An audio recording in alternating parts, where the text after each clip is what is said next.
Before we begin tonight's story, I'd love for you to take a moment to support the channel.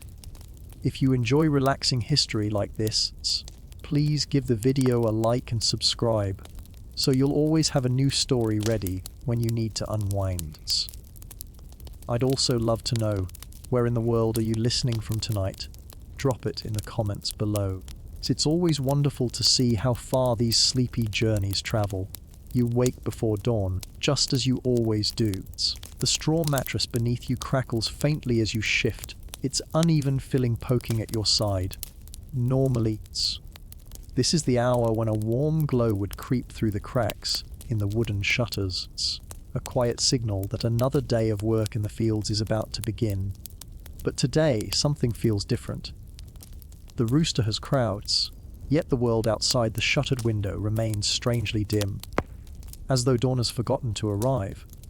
Your father is already awake, standing by the door with a frown etched into his weathered face.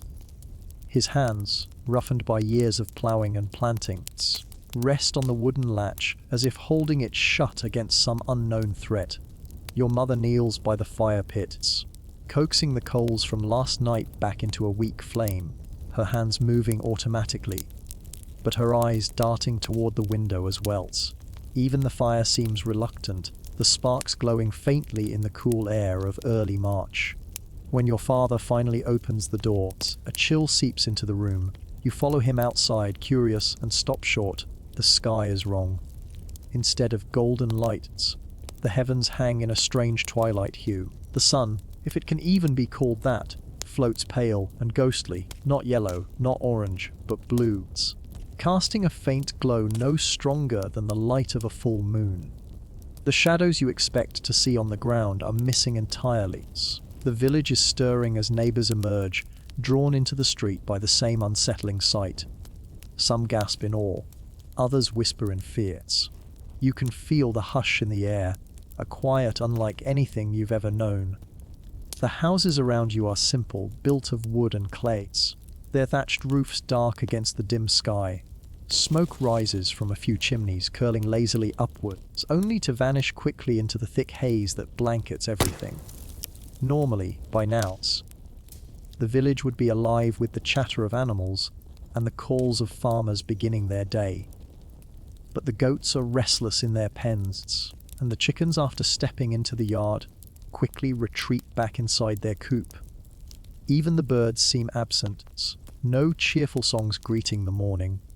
Old Elena, the village elder, leans on her walking stick as she steps into the street. She is small and bent, her face a map of wrinkles, her eyes still sharp despite her age. She looks up at the dim blue sun and shakes her head slowly. It is the end of days, she declares, her voice carrying farther than you expect. Some of the villagers murmur in agreement, crossing themselves or muttering short prayers. Others scoff, though their expressions betray unease. Your father stands straighter than usual, his jaw tight. Eclipses do not last this long. He mutters, mostly to himself, but loud enough for those near him to hear. And the sun has never turned blue. A hush falls over the group as children tug at their parents' sleeves, asking questions no one can answer. What does it mean? Is it a punishment from God? A sign of war? A spell from distant sorcerers? The adults exchange worried glances, each trying not to show fear in front of the younger ones. You tug gently at your father's sleeves. What is it? You ask, your voice barely above a whisper. He looks down at you, his eyes softening for a moment before he shakes his head. I don't know.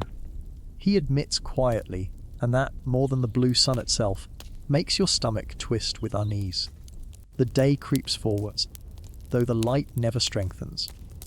By the time chores should be well underway, it still feels like evenings. You and your family move through the motions, feeding the animals, checking the barley stores, tending the fires. Yet every task feels strange under the dim sky. Your breath puffs in faint clouds, the air colder than it should be for March. Your mother wraps her shawl tighter around her shoulders and mutters that the warmth of spring seems to have vanished overnight. As you carry a bucket of water from the well, You notice something peculiar. There is no shadow beneath you, none beneath the bucket, none cast by the wooden post of the well. You pause unsettled and set the bucket down deliberately. Still nothing, no shadow at all. "Father," you call, and when he comes, he too frowns deeply, staring at the ground. "The sun is too weak," he says softly. "It cannot cast a shadow." His voice is low, but you can hear the tremor in it. By midday, or what should be midday, the sky has grown even dimmer, as though the twilight has thickened. The villagers gather once more in the central square, their faces pale and pinched. Someone speaks of traveling merchants who mentioned a similar darkness in the capital, Constantinople, 2 days' journey away. Lanterns are being lit at noon, priests leading processions in the streets. If it is happening there too, perhaps it is happening everywhere. The thought spreads quickly like a whispering fire. If the darkness covers the whole land, there is no escaping it. You feel a chill run down your spine that has nothing to do with the cold air. That evening, the fire in your home burns brighter than usual, but still it seems barely enough to keep away the gloom pressing at the door. Your family eats in silence thin bread, a little cheese, and a handful of dried beans boiled into a weak stew. Normally, you would go to bed full of talk and laughter, but tonight words feel heavy. Your mother breaks the silence at last, her voice soft. What if the sun does not come back? No one answers right away. Even your father, usually so steady, sits staring into the flames, his face carved with worry. When he finally speaks, his voice is firm, but his eyes betray doubt. "The sun will return," he says. "It has to." You lie awake long after your parents' voices fades, staring at the rough thatched ceiling above you. The straw mattress shifts beneath you as you turn, its familiar prickling no comfort tonight. You close your eyes, but the image of the pale blue sun lingers behind your eyelids, strange and unnatural. The day has ended, though the twilight never left, and you cannot shake the feeling that something vast and terrible has begun. The world outside has changed, and you, a child in a quiet village of the Byzantine Empire, can only wonder what comes next. When you wake again the next morning, the world looks just as it did the day before, dim, cold and unfamiliar. The rooster crows dutifully, but the pale blue glow that filters through the shutters is no stronger than it was yesterday. For a brief moment, you wonder if perhaps you only dreamed it, that the sun's weakness was nothing more than your imaginations. But when your father opens the door and that eerie half-light spills in, you know the dream has not ended. Outside, the village is already stirring. People cluster in groups near the wells, their faces turned toward the dim sun that hangs overhead like a faded coin. No one works the fields this morning. Even the men who are usually quick to grab their plows linger with folded arms, their brows knit in worry. The women whisper among themselves, their children clutching their skirts, wide-eyed. Old Alina stands in the center of it all, her walking stick tapping against the packed earth as she leans forward, voice ringing out louder than usual. "Mark my words," she says, her tone sharp with certainty. "The prophets spoke of days like this, darkness upon the lands, and then the end will come." Some nod vigorously, their eyes darting upward, as if expecting the heavens to split open. A few mutter prayers under their breath, fingers tracing the sign of the cross over their chests. But others shake their heads, less convinced. Your father is among them. He pushes through the crowd, his voice steady, but edged with impatience. "You said the same thing when the two-headed calf was born," he reminds her, his tone almost mocking. "And again when the river flooded 3 springs ago. If every strange thing means the end of the worlds, then the world should have ended 100 times already." There are chuckles from some of the younger men, but Alina is not deterred, as her sharp eyes glint in the weak light. "And has life improved since then?" she counters. "Taxes grow heavier, war eats away at the empires, pestilence spreads in the east, and now this." She thrusts her stick toward the blue sun. a sky that will not brighten. You can laugh if you like, but the signs are clear. The laughter dies away. Her words settle over the villagers like a shroud, and though no one speaks, the silence feels heavier than before. Nearby, Nicholas, the wealthiest farmer in the village, clears his throat. His tunic is thick and finely woven compared to the others, his beard neatly trimmed. Whether it is the end or not, he says, we still have fields to plough and seeds to plant. The barley will not wait for prophecies. His words are practical, but even as he speaks, you notice his eyes flick nervously toward the horizon. A murmur of agreement passes through the crowd, though half-hearted. The men drift reluctantly toward their fields, ploughs creaking behind them. The women return to their homes, yet no one looks eager to resume their day. It feels wrong, as though the ordinary rhythm of life has been thrown off its tracks. You are sent to collect eggs from the chickens, but when you open the coop, most of the hens refuse to leave. They shuffle restlessly, clucking in confusion. Only 2 eggs lie in the straw where there should have been 5 or 6. You bring them to your mother, who frowns but says nothing, simply placing them gently into a basket as though they are more precious than usual. The hours drag on. Normally, by midday the sun would be high, shadows long and sharp across the ground. Today the light never changes. It is always the same dim half-glow, casting no shadows, giving no warmth. The village feels caught in a spell, as though time itself has slowed. By evenings, people gather once again in the square, drawn by the same need to share words, to make sense of the senseless. A traveller has arrived, a lean man with dust on his cloak and a tired donkey at his side. He speaks of Constantinople, of lanterns lit in the streets by order of the emperor himself. Priests lead processions with icons, chanting prayers day and night. Scholars argue in the halls of the palace, offering theories. Some say a veil of smoke from distant volcanoes, others blame unseen comets, or the wrath of heaven. Whatever the cause, no one knows when it will end. The villagers listen in silence, their faces pale and strained. It is one thing to believe your village alone has been cursed. It is another to realize the whole empire lies under the same shadow. That night, as families gather around their hearths, the air in the village is different. Less talk, more silence. The flames in each home feel like fragile islands of light surrounded by endless twilight. Your own family eats sparingly.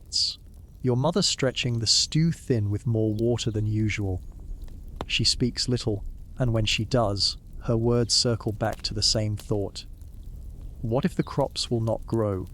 Your father insists they will. He says the sun has dimmed before during storms or after fires. But his voice lacks its usual firmness. He sits longer by the fire than normal, staring at the flames, as if hoping for answers there. When you lie down again on your straw mattress, the crinkle of dried reeds under your blanket is the only sound in the rooms. Sleep does not come easily. Each time you close your eyes, you see that ghostly blue sun hanging above you, unblinking, unchanging. And beneath it, you see the faces of your neighbors, frightened, doubtful, caught between faith and fear. The village has reacted, some with prayers, some with anger, some with denial. But no one, not even your father, can hide from the truth. Something vast and mysterious has taken hold of the sky, and none of you know what the days ahead will bring. After the first shock fades, the village tries to return to its rhythm, but the rhythm falters under a sky that will not brighten. Every morning looks like evenings. Every evening looks like dawn. Time loses its markers, and people start counting the hours by habit rather than sight. You rise when your mother shakes you awake, though you no longer know if it is truly morning. She lights a small oil lamp before she cooks, the faint flame joining the dim glow that filters in through the shutters. Normally, a single flame would look bright at dawn, but now it feels swallowed by the twilight. The work of the fields continues, though more slowly. Men drag their ploughs through the soils, but the oxen move uneasily. They stop often, tossing their heads, their eyes wide, as if searching for something that is missing. Without strong sunlight, the soil remains cool and damp even at midday. Seeds are sound, but no one can say if they will sprout. Your father kneels to press one into the earth, his large hands gentle, then glances upward as though trying to measure the strength of the sun. He says nothing, but you see the tightness in his jaw. In the village square, the smith hammers metal by lamplight, his forge glowing red in the dimness. Sparks leap into the air, brief stars in a world that has too few. He wipes sweat from his brow and mutters, feels wrong, working by fire when it's meant to be day. The baker says much the same, kneading his dough with furrowed brows. His bread rises poorly now, the air too cold to coax the yeast. He begins baking smaller loaves, charging more for each, his customers leaving with tight lips and heavier worries. Children no longer play as they once did. At first, they tried, chasing each other with sticks, tossing stones, laughing in the village lanes. But their games grew quiet. The dimness unsettles them. They stick close to their mothers now, fingers clinging to skirts, eyes searching the sky. The animals are restless, too. The chickens lay fewer eggs, and when they do, the shells are thin and fragile. The cows give less milk each day. Dogs bark more often at nothing at all. Their ears prick toward the fields as if they hear something just beyond hearing. At the wells, women draw water with hushed voices. Their talk circles the same themes: food, sickness, omens. Some whisper that crops will fail and famine will follow. Others claim they have dreamt of fiery skies, of angels with swords, of rivers turning black. Old Elena seizes on these dreams, weaving them into her prophecies. Each day her warnings grow louder, more insistent, her walking stick pounding the earth as she cries of judgment and doom. But there are others who resist. Father Petros, the priest, preaches calm. He tells the villagers that the Lord tests their faith, that they must endure with patience. He leads processions through the streets, the villagers carrying icons and candles that flicker in the never-ending dusks. Hymns echo in the dim air, voices trembling but united. For a time, the chanting eases the fear, though when the last candle gutters out, the dread returns. Inside your home, life bends to the twilight. Your mother begins conserving food, thinning the porridge, saving scraps of bread. She mends clothes by lamplight, her eyes straining in the dimness. Your father speaks less, though when he does, his words carry weight. He talks of storing grain, of slaughtering one of the goats if the cows give no more milk. Nights feel longer, heavier. Though the light never fades completely, the darkness presses closer.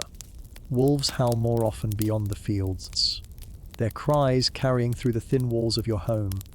You lie awake, listening, clutching your blanket tightly, unsure if the sound is nearer than before. And always above it all hangs that pale sun. Each time you look, you hope for change, that it will burn brighter, chase away the gloom, warm your skin. But it never does. It remains a ghostly orb, stripped of power, unyielding. The villagers adjust, but uneasily. Life continues, but with every day that passes, the question grows louder. Even if no one dares to voice it aloud, the first whispers of hunger arrive quietly, like a chill slipping beneath the doors. It begins with the bread. At the baker's stall, loaves grow smaller each week, their crusts thinner, their weight lighter in the hands. Where once he sold them for a coin, now he asks for two. Mothers grumble, but still hand over the money, clutching the bread tightly to their chests as though it were gold.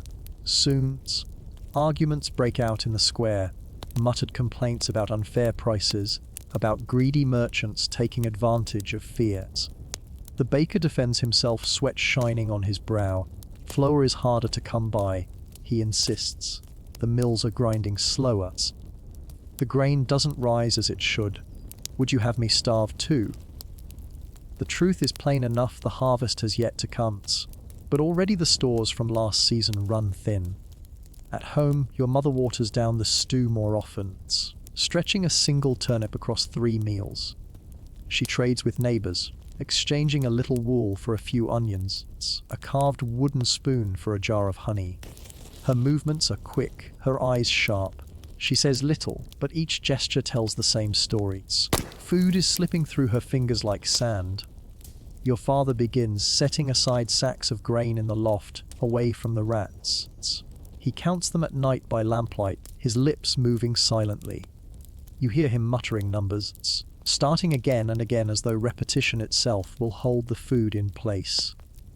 The children of the village grow restless. Some cry for bread. Others nibble at dry crusts with quiet resignation. A boy is caught sneaking apples from Nicholas's orchards, and the punishment is harsher than such a small crime once earned.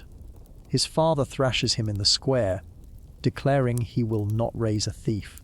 Yet even as the boy sobs, his thin face streaked with tears, other children watch with eyes not of pity, but of longing. Apples, even stolen ones, are a treasure now. Animals too reflect the change.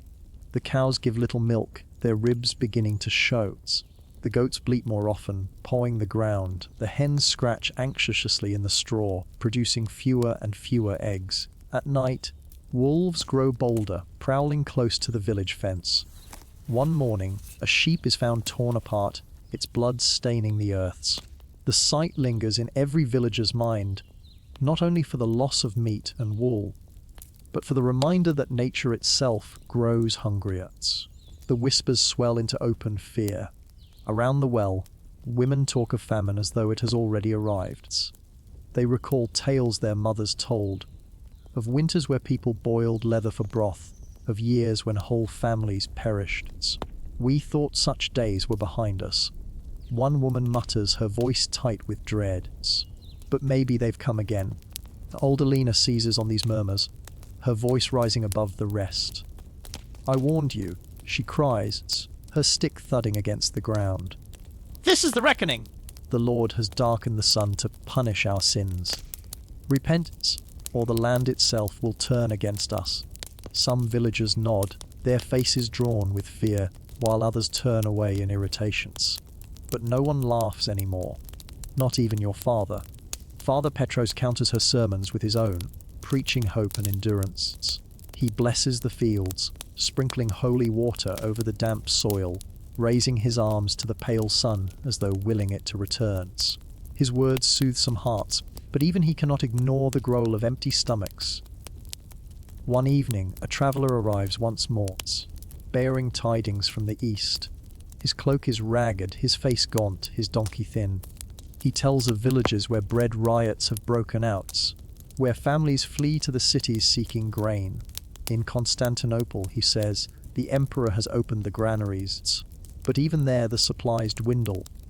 Priests chant in the streets, and fires burn day and night to drive away the endless dusks. The villagers listen in silence, the words heavy as stones. For the first time, you see true fear in your father's eyes. That night, your home is quieter than ever. The fire crackles low, the pot over it nearly empty. Your mother ladles out thin broths, her hands shaking slightly. Your father eats without speaking, staring into the embers. When the bowls are scraped clean, there is no second serving, no leftover crust to nibble, only silence, lying on your straw beds. You listen to the faint rumble of your own stomach. Beyond the walls, the wolves howl again, their cries carrying through the twilights. You close your eyes, but even in dreams you cannot escape the hunger. And so the whispers of famine root themselves deep in the village, spreading like ivy through every home, every conversation, every anxious glance toward the fields. The twilight has taken the light, and now it begins to take more. The twilight grows heavier after the whispers of famine. Though the sun still lingers above, pale and stubborn, it no longer feels like a guardian. Its light does not warm the fields nor comfort the people. By day, life stumbles forward with uneasy purpose. But by night, if one can even call it night, fear comes alive. The darkness is never complete. It hovers in shades, dim upon dim, as though the world has been drowned beneath a veil. Oil lamps and hearth fires glow more brightly than before, casting trembling circles of light that push back against the endless dusk. And yet, even with fire, every corner feels crowded with shadow. The wolves grow bolder. Each night their howls sound closer, echoing across the fields like mournful horns. Once they kept to the forest's edge, but now they prowl the outskirts of the village. The men patrol with spears and torches, muttering curses under their breath. One morning, a goat vanishes from its pen, the rope that tied it chewed through. Another night, the hens cluck wildly until dawn, feathers strewn across the dirt by morning lights. It is not only the wolves that trouble the villagers. Strange sounds creep through the hearth, light whispers carried on the wind, rustlings in the fields where no one stands, faint cries that vanish when approached. The children wake screaming, claiming to see shapes at the window, faces in the gloom. Your younger sister clings to you at night, trembling, her small hands gripping your sleeve. When you try to comfort her, you realize you too feel the unease, as if unseen eyes watch from just beyond the door. Stories grow with every telling. Around the hearths, neighbors speak of demons that slip through cracks in the earth, of spirits that wander when the sun hides its face. Some claim to have seen pale figures at the edge of the fields, tall, thin shapes moving without sound. Others whisper of lights drifting above the ground, flickering like candles carried by unseen hands. No two tales match, but all leave the same shiver in the air. Old Elena thrives in this fear.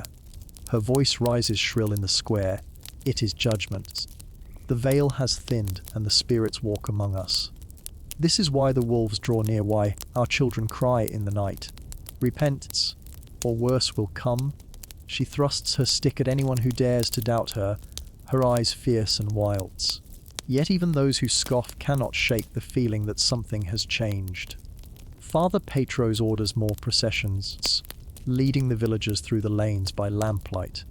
They carry icons high, candles flickering, voices low and strained as they chant prayers into the gloom. For a time, the hymns steady trembling hands. But when the candles are blown out, the silence returns heavier than before. Inside your own home, the fear is quieter but no less real. Your mother keeps the fire burning longer, though the woodpile grows smaller. She whispers prayers as she works, crossing herself more often than she once did.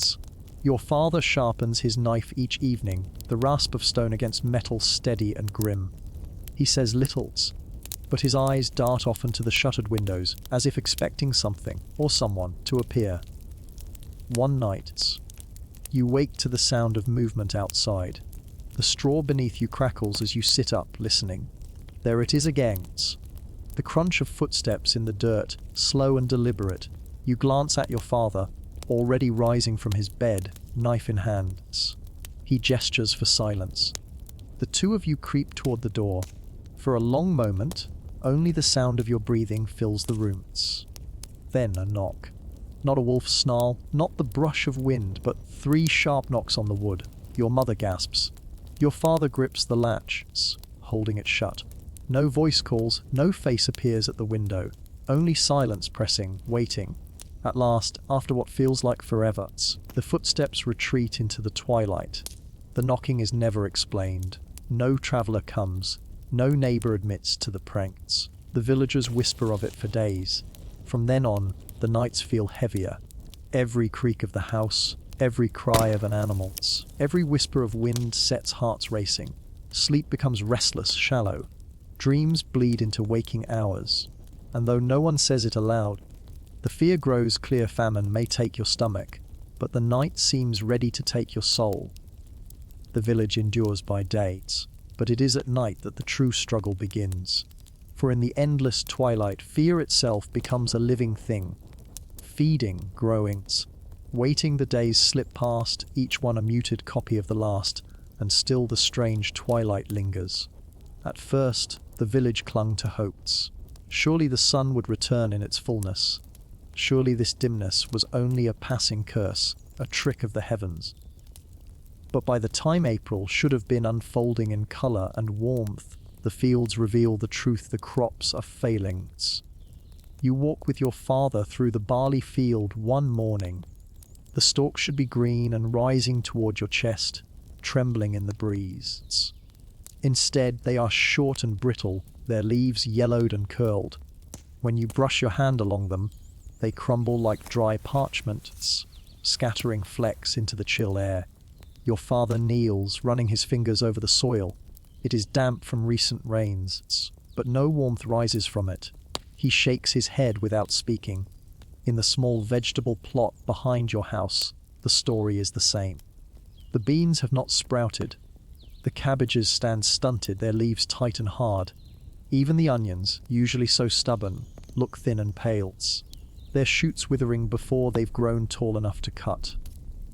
Your mother sighs as she tends them, though her hands keep moving, pulling weeds that no longer matter. "We'll try again," she says, but her voice lacks convictions. The village gathers at the edge of Nicholas's wheat field, the largest in the valley. The entire community depends on it in one way or another. He strides among the rows, his broad shoulders hunched, his face grim. "Look," he shouts, tugging at a stalk. The others crowd close. The wheat is barely half a hand's height, its tips brown, its roots thin and weak. This field should be alive. It is as though the earth itself has died. A murmur passes through the villagers. Someone asks if the gods are angry, if a curse has been placed upon them. Father Petros makes the sign of the cross and insists it is a test of faith. But even his words tremble. The animals too are suffering. The goat that once gave your family milk now produces only thin trickles, hardly enough to fill a cup. The chickens lay fewer eggs, sometimes none at all, as if the darkness confuses them into forgetting their task. One morning, your father finds the cow lying still in its stall, its sides hollow, its eyes clouded. The meat is eaten, but sparingly, salted and divided among meals to last. Each bite tastes of desperation. Rationing begins quietly, almost unspoken. Your mother bakes thinner loaves, mixing acorns and weeds into the dough. The bread is bitter and heavy, but no one complains. Bowls of stew grow watery, with more broth than grain. When you ask if there is more, your mother smiles faintly and shakes her head. "Tomorrow," she says, though you notice she eats less than anyone else. The children of the village grow pale and thin. Their laughter fades into silence, replaced by restless fidgeting and tears. Mothers cradle them, singing lullabies that sound hollow in the cold air. Even the men, usually boisterous at the well, speak less. Their voices are low, clipped, their eyes searching the horizon as though waiting for an answer that never comes. A traveller arrives from the south one afternoon, stumbling into the village with hollow cheeks and ragged clothes. He claims the darkness stretches beyond the mountains, beyond the seas, even into the lands of Persia. There is no escape, he whispers, sipping the thin soup offered to him. The crops are failing everywhere. People abandon their farms. Some turn to theft, some to worse. His words hang heavy, sinking into every ear. Fear sharpens into hunger. The seed grain, carefully stored for the next planting, is now guarded day and night. The headman warns that anyone caught stealing will be punished, yet whispers spread of families considering it anyway. Hunger bends rules. Hunger blurs right and wrong. At home, your father begins to speak of Constantinople more often. The emperor will bring grain from Egypt, he says. The city will endure. Perhaps there is work there, bread, safety. Your mother listens but says nothing, her hands busy mending clothes by the fire. You wonder if she too doubts the promise. Even the forest offers less. The traps your father sets return empty. The rabbits and deer grow scarce, driven deep into the gloom or starving themselves. Mushrooms sprout, but many are bitter or dangerous. Each bite must be weighed carefully. Each choice a risk. One morning you wake to frost glittering on the ground. It is April, yet the air bites like winter. Your breath clouds before you, and your fingers ache as you pull on your tunics. The sight of the frost over the dead fields makes your chest tighten. If spring cannot fight through the darkness, how will summer ever come? The headman calls another meeting in the square. His face looks older than before, lined and weary. "We must face the truth," he tells the villagers. "The crops will not feed us. We must make our stores last, hunt and gather what little we can. and we must prepare for worse. No one asks what worse might mean. They already know. That evenings, your family sits close around the fire. The flames crackle warm against the chill, yet the comfort is thin. Your father counts the sacks of grain again, lips pressed tight. Your mother sews quietly, though her eyes glisten in the firelight. Your sister leans against you, her small stomach growling, though she says nothing. You stare into the fire and realize the truth pressing down on all of you. The earth itself has turned against you. Hunger is no longer a distant fear. It is a guest already seated at your table, waiting for its turn to claim each of you. At first, the village had clung together, bound by shared awe and fear of the strange twilight. Neighbors gathered in the square, shared prayers, traded whispers, and told stories to keep spirits from sinking. But now, as food dwindles and the crops wither, those same bonds begin to fray. It starts subtly. You notice it in the way Nicholas greets your father at the well, once with a hearty clap on the shoulder, now with only a curt nod, his eyes darting toward your father's basket, as if weighing its contents. Women at the communal oven begin guarding their dough more fiercely, shifting their bodies to block curious glances. Children no longer play freely together. They clutch scraps of bread and refuse to share. The first argument breaks out on a cold morning in the square.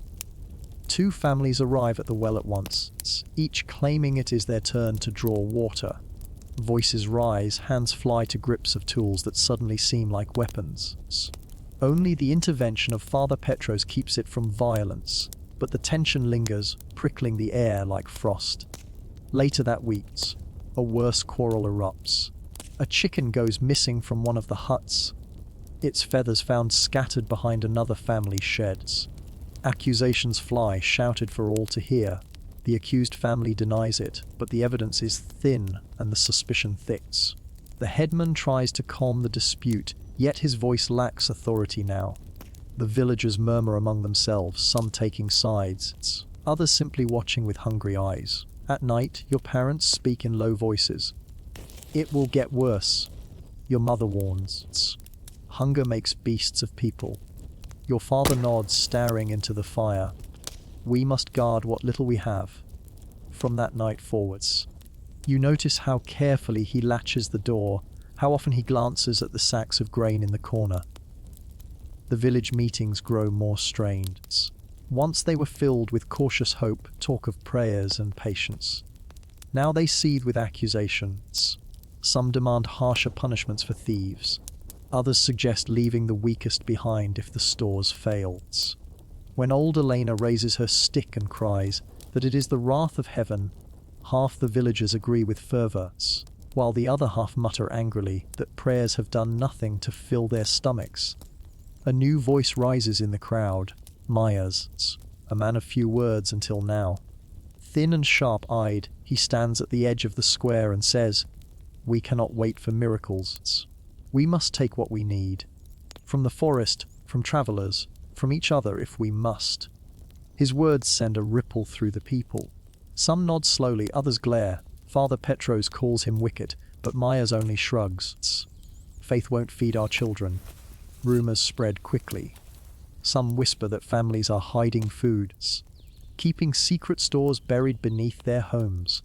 Others claim that the headman himself takes more than his shares. Distrust curls through the village like smoke, seeping into every household. You feel it too, one evening, while playing near the paths. You see Nicholas carrying a bundle of something under his cloak. He glances around, then slips into his barn, shutting the door fast. You rush to tell your father, but he only sighs. "Do not speak of it," he warns. If he is hiding food, it is his right. Better not to know. Yet you see the worry in his eyes, the tightening of his jaw. Even kindness becomes suspect. When a neighbor offers your mother a small loaf, she thanks him warmly. But later at home, she cuts it open to be sure nothing foul has been baked within. When your family shares a little broth with the widow down the lanes, she devours it quickly, then eyes your pot as though hoping for more. The lines between generosity and desperation blur, until no one can tell the difference. One night, another theft shakes the village. The seed grain store is broken into again, though nothing is taken this time. The thief was scared off before escaping with the sacks. No one saw the culprit clearly. Some swear it was Dmitri again. Others whisper it was one of the headman's own sons. Torches flare in the square as voices rise in anger. If we catch them, someone growls, they will hang. Your sister clings to you as you watch the shouting crowd. You realize that the fear of hunger has changed. It is no longer only fear of empty bellies. It is fear of each other. The next morning, you wake to find that one family, the Marcus clan, has left in the night, their hut abandoned, their possessions gone. They've gone south, someone mutters, to find food. Others say they fled because they feared the villagers' wraths. No one knows for certain. What remains is only their absence and the unease it leaves behind. By the fire that night, your father speaks quietly. We cannot trust the village much longer, he says. If things continue this way, it will be every family for itself. He stares into the flames as though already imagining the road ahead. You lie awake, listening to the faint sounds of distant arguments, of restless feet moving in the night. Once, the village felt safe. A circle of neighbors bound together against the world. Now it feels like a cage, every shadow hiding suspicion, every face a possible threat. The twilight presses down heavier than ever. It is not only the sun that has dimmed. It is the trust, the unity, the very heart of the village. And as hunger sharpens, you realize that the true danger may not come from the sky above, but from the people who walk beside you each day. As the weeks grind on in the dim half-light, a new kind of talk begins to spread through the village. Not of demons, not of omens, but of Constantinople. The great capital, seat of Emperor Justinian, suddenly becomes the center of every whispered conversation, every fragment of rumor that drifts in with travelers or merchants. You hear it first while sitting by the well. A thin man with a dusty cloak, his face gaunt and hollow, speaks to a small circle of villagers. I came from the city, he says, his voice hoarse. It is true, day is as dim as night. The market's open, but the stalls are half empty. Bread sells for 10 times what it did. Yet still, there is bread. Ships arrive from Egypt carrying grain. The emperor will not let the capital starve. The people lean close, their eyes wide. Some sigh in relief, imagining loaves of warm bread, steaming pots of stew. Others frown, thinking of the prices. A murmur spreads, hope tempered by doubt. Later, another traveler tells a different story. He claims the city is overcrowded, its streets choked with beggars. He says the gates are guarded, that peasants from the countryside are turned away, unless they can prove they have family inside.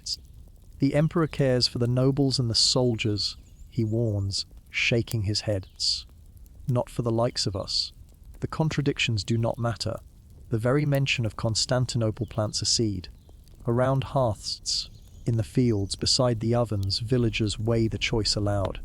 Stay and face failing crops, or risk the journey to the city in hopes of foods.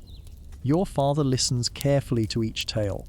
If the ships from Egypt are true, he muses one evening, then there is grain to be had, and perhaps work if the emperor's wars continue.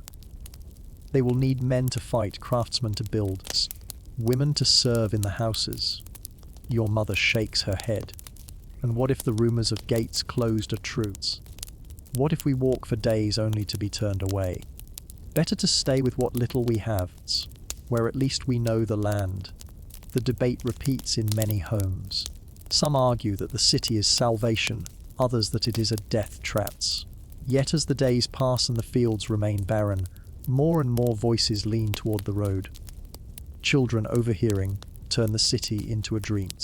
They whisper about towers taller than mountains, about fountains where water flows without buckets, about markets where fruit glows golden even in the dim light.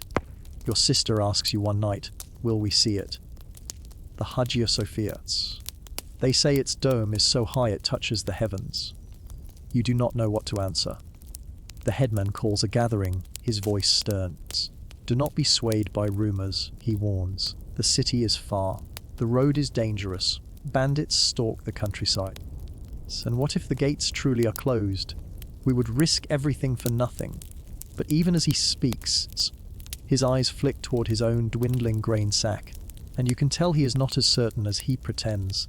Maius, sharp-eyed and restless, counters loudly. Better to risk the road than sit here waiting for death. At least in the city, there is a chance. Here, there is none. The Emperor has gold, he has ships, he has armies. Do you think he will starve while we scratch at dead fields? His words draw nods, especially from the younger men.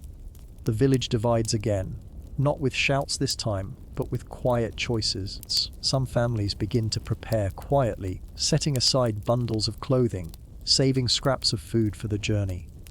Others mutter about loyalties, about staying to defend their homes. In your own house, the argument returns each night. Your father grows more convinced. The city is the heart of the empire, he says, pacing by the fire. If anywhere survives, it will be Constantinople. Your mother listens, her lips pressed tight, her hands folded in her lap. At last, she says, and if we go, and find only hunger there, what then? We will have given up the land, the animals, everything. Her words hang in the air. For now, your family waits, caught between fear and hope. Outside, the whispers of the capital continue to grow. Some call it salvation, others are traps. But whether spoken with longing or dread, the name of Constantinople is on every tongue.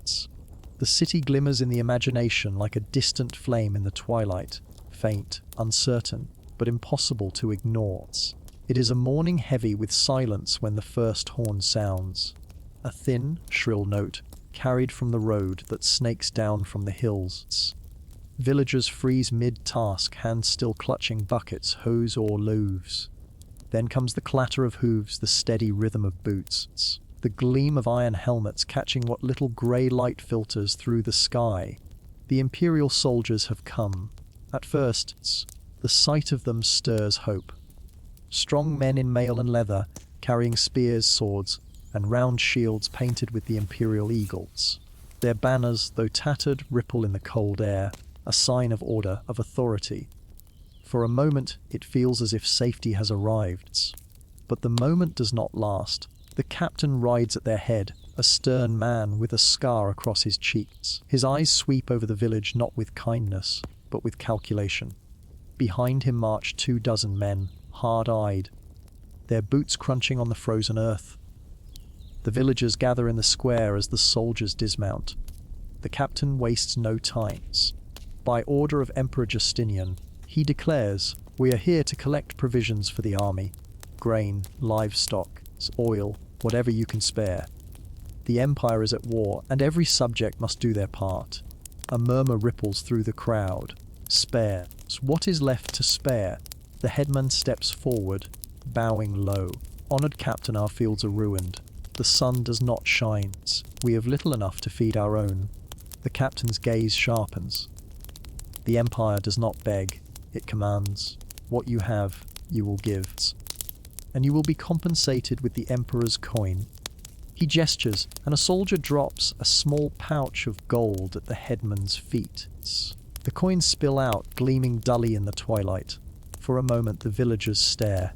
Gold so rare, so powerful, yet useless against hunger. You cannot eat gold.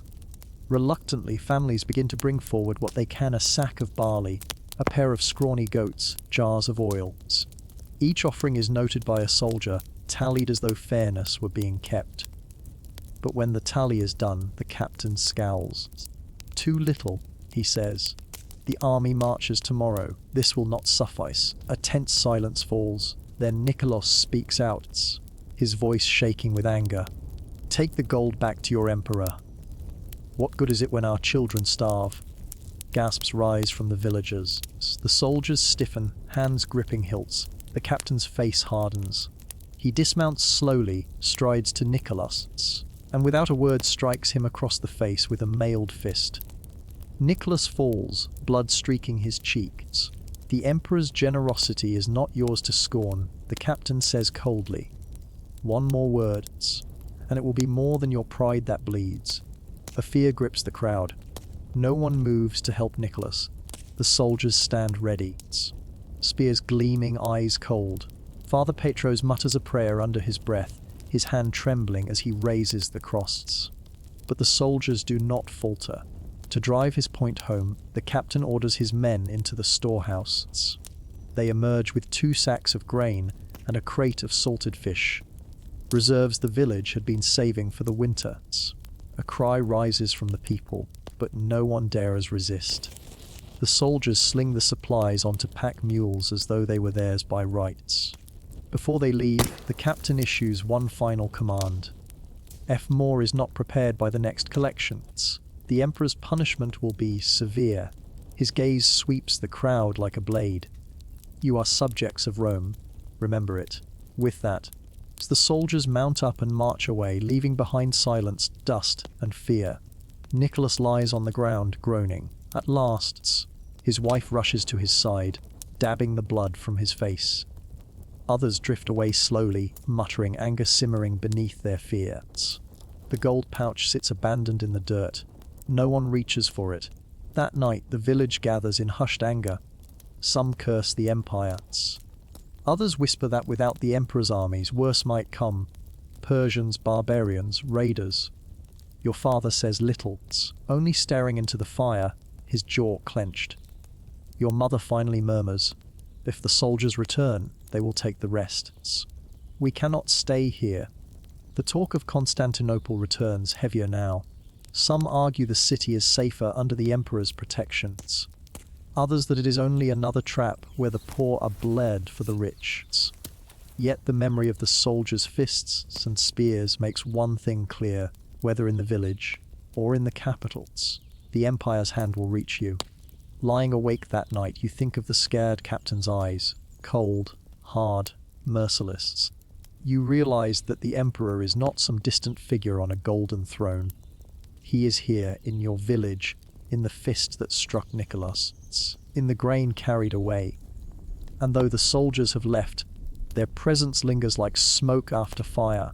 The village feels smaller, more fragile. And the choice before your family grows sharper remain, and suffer the empire's hunger as well as your own, or leave, and face whatever lies on the road. In the days after the soldiers' visit, the village is quieter than ever. Not the peaceful quiet of routines, but the tense silence of people holding back words they dare not speak aloud. No one trusts the walls anymore. Ears might be listening. The pouch of gold still lies in the headman's hut untouched. He tries to use it, offering coins in exchange for bread or livestock, but no one wants it. What uses gold when the fields are dust? Someone mutters. And so the coins sit heavy and meaningless, as if mocking the hunger that grows sharper with each passing day. It is then that you first hear it. Whispers not only of the capitals, but of leaving altogether. At the well, 2 women speak in hushed tones, their eyes darting about. My brother says he knows the road south. If we travel by night, we might reach the coast. Ships still sail even in this twilight. Perhaps Egypt's, or Antioch, anywhere but here. The other shakes her head. And leave the lands, leave the graves of our fathers. But her voice lacks conviction. The thought lingers. Soon, more such whispers ripple through the village. At first they are dismissed as folly. To abandon one's home is unthinkable, a breaking of roots as sacred as blood. But the soldiers' boots have stamped fear deeper than traditions. People begin to ask themselves what home is worth if it only brings hunger and grief. In your own house? The question hangs in the air like smoke. One night, you wake to your parents speaking in the glow of the fire. Your mother's voice is low, trembling. We cannot take the children on the road. Bandits, sickness, the cold. It would be death. Your father's reply is steady, but heavy. And if we stay, what then? You saw the soldiers. They will return. What we have will not last. At least the road offers a chance. The city may yet have bread, or we could find a ship. But here, he pauses. The silence stretches. Here there is only waiting. Your mother does not answer right away. You hear the creak of the stool as she shifts, the soft hitch in her breath. At last she says, "If we go together. I will not bury one child on the roadside for the sake of another." You close your eyes, your heart thudding. It feels as if you should not have heard this, yet the words cling to you, more real than any story told in daylight. The next morning, your father seems distracted, his eyes on the horizon as though measuring the road with his gaze.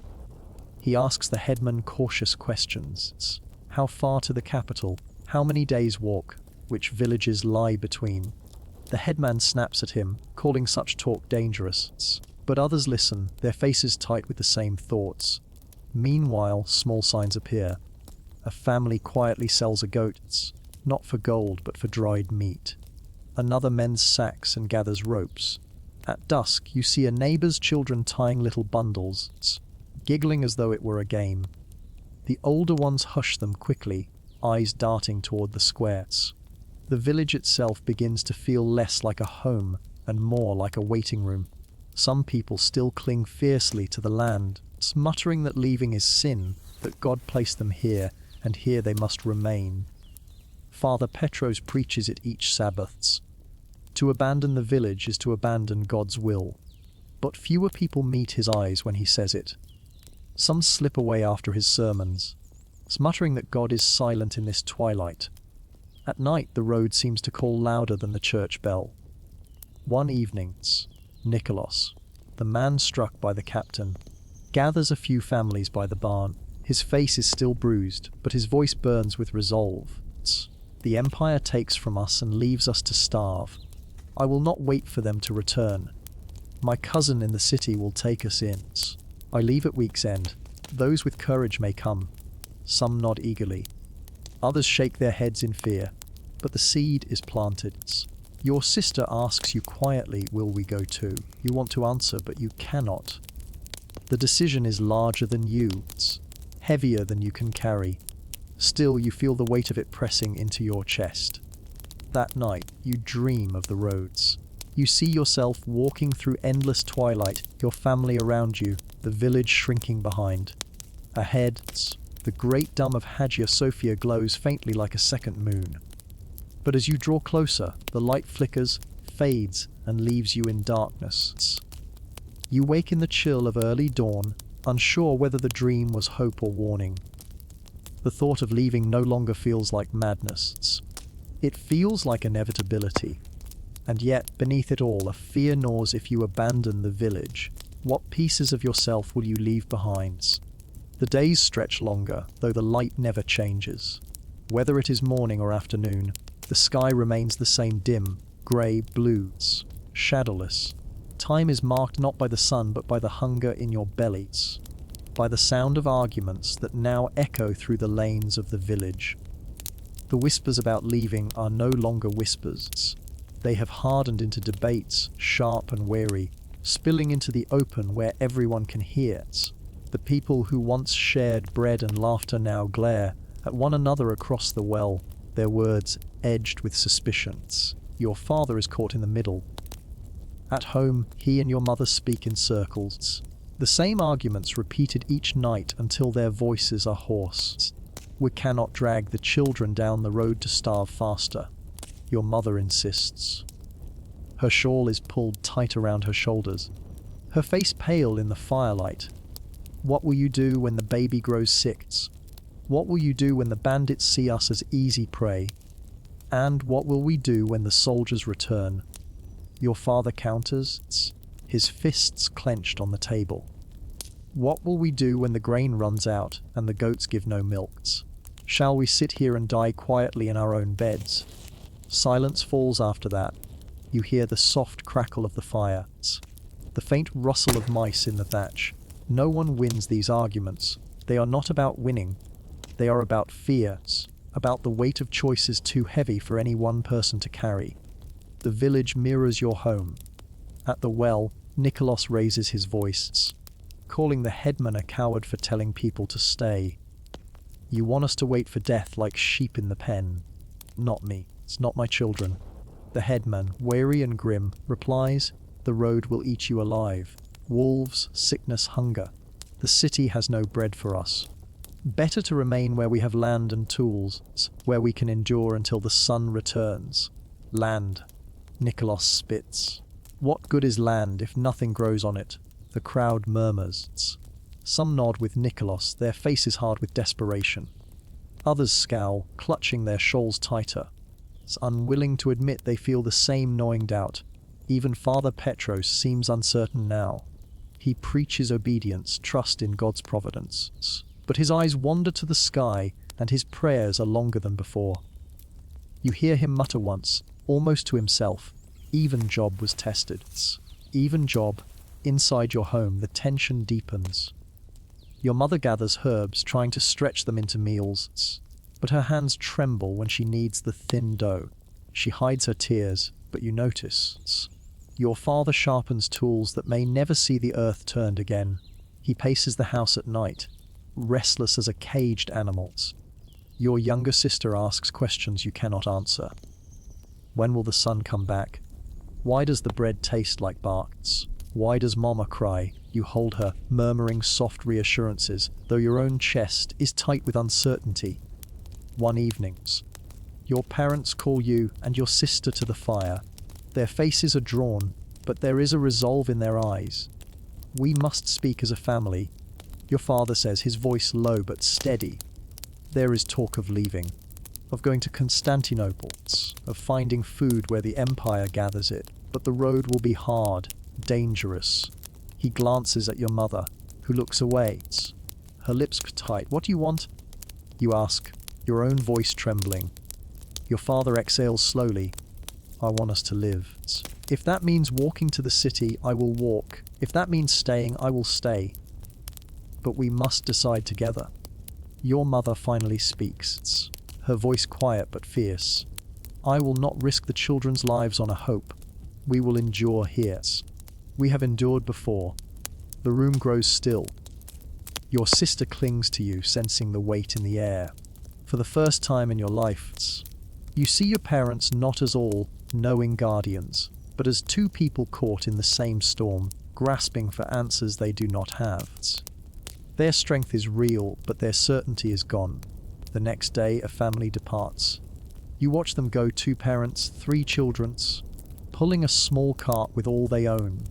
They wave once to the villagers, then turn their backs and trudge down the roads. Their figures grow smaller and smaller until the twilight swallows them. No one follows, but no one stops them either. The silence they leave behind feels heavier than words.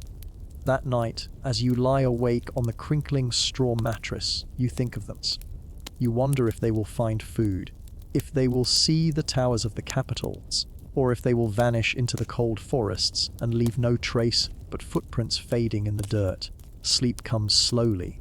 When it does, you dream again of the road, a line of weary travelers stretching endlessly ahead, torches flickering in the gloom. And at the end of the roads, the city gates, massive, closed and guarded. You pound on them with your fists, but no sound escapes. When you wake, you feel the dream's weight still clinging to you. The village is no longer united. It is breaking in two. Those who cling to the land and those who dream of the road. And your family, like the village, is caught in the painful space between. The twilight world moves slowly, but changes creep in like frost across a window panes. First one family left, trudging down the road without a farewell. People spoke of them in murmurs, pity and scorn mingling. Fools, some said. Brave, whispered others. But life in the village continued, and hunger gnawed the same as before. Then came the second departure, and this time it was different. It was the family of Maias, the quiet man who rarely spoke but whose words carried weight when he did. He had been the first to mention Persia, the first to say the darkness stretched across the empire. His farm stood near yours, his children played with your sisters, and his wife often traded milk for herbs with your mother. They were part of the rhythm of your days, as ordinary as the well or the fields. One morning, you wake to the sound of wheels creaking and voices hushed but urgent. You rush outside and see the Myas and his family, their cart already loaded. Blankets, tools, sacks of grain tied tight. His wife secures a bundle to the side while the children climb in, their eyes wide with both excitement and fear. Your father steps forward. Myas! Where are you going? Myas straightens, his face calm but resolute. To the city, to Constantinople. I will not watch my children starve waiting for a son that does not return. Do you think the city will welcome you? The headman demands, striding across the square. His tone is sharp, but there is desperation beneath it. Do you think there is bread enough for thousands of mouths? You'll only find more hunger. Perhaps, Myas admits, adjusting the rope on the cart. But perhaps not. There are ships, grain stores, markets. Here we have nothing but withered fields. Better to seek hope than wait for despair. His words hang heavy in the air. Some villagers nod, others frown. Your mother's hand tightens on your shoulder, as though she can hold you steady against the pull of his arguments. Your sister clutches your hand, whispering, "They're really going." "Yes." You murmur, though the word feels strange in your mouth, as though it belongs to someone else. The headman tries once more. "If you leave, you may not return. This village has endured storms and wars. We endure now." Then Myas meets his gaze evenly. Storms pass. Wars end. This may not. With that, he takes up the handles of the cart. His wife guides the children forward. The cart wheels squeak, groaning under the load, and the family begins to walk. No one stops them. No one offers farewell blessings. The village simply watches in silence as their neighbors vanish into the twilight. Later that day, the absence is sharp. The fields beside yours are quiet, the smoke of their hearth gone. At the well, people whisper, their words bitter. Traitors, abandoners. But others mutter, perhaps they will find foods. Perhaps they will return with word. Your mother prepares the evening meal, thin soups, more water than grain, and you can tell her thoughts are far away. She stirs the pot too long, even after it begins to boil. Your father sits at the table, silent, his hands clasped together, staring at nothing. Finally, he speaks. If even Myas has gone, he trails off, but the weight of the unfinished sentence is clear. Your mother shakes her head sharply. Do not. We are not them. We will not risk the children's lives on a road filled with thieves and sickness. Better to stay where we know the land, even if the land betrays us. Is it better? Your father asks quietly. He does not raise his voice. He does not argue. He only asks the question, and that is worse. That night, you lie awake listening to the silence outside. You think of Myas's children, wrapped in blankets on the cart, peering out at the endless twilight. You imagine them arriving at the gates of Constantinople, the walls towering above them, and being welcomed with bread and warmth. Then you imagine them turned away, lost among the thousands, fading into the same hunger they fled. Sleep comes in fragments, dreams muddled and heavy. In one, you are walking the road yourselves. The city rises in the distance, golden and shining, but each step you take only makes it farther away. In another, you stand in the fields, watching as the plants wither to dust in your hands. When you wake, your heart is heavy. The village feels emptier. The world feels colder. Myas and his family are gone, and with their departure, the choice you have tried not to face has come closer. It is no longer a distant possibility. It is a shadow at your door. Your family sits at the table in silence, eating the thin bread your mother has baked. The crust is hard, the taste bitter. No one speaks, but you can feel it in the air. The unspoken question, heavier than the bread in your mouth. How long before it is your cart creaking down the road? The days blur together, each one as dim and cold as the last. The blue sun drifts across the sky, casting no shadows, offering no warmth. What once felt strange has now become normal. The twilight world, the silence of birds, the frost that clings to the soil even in the supposed heart of spring. What is not normal is the hunger. That grows sharper every day. The bread grows thinner. Your mother grinds acorns into the flour, trying to stretch it further.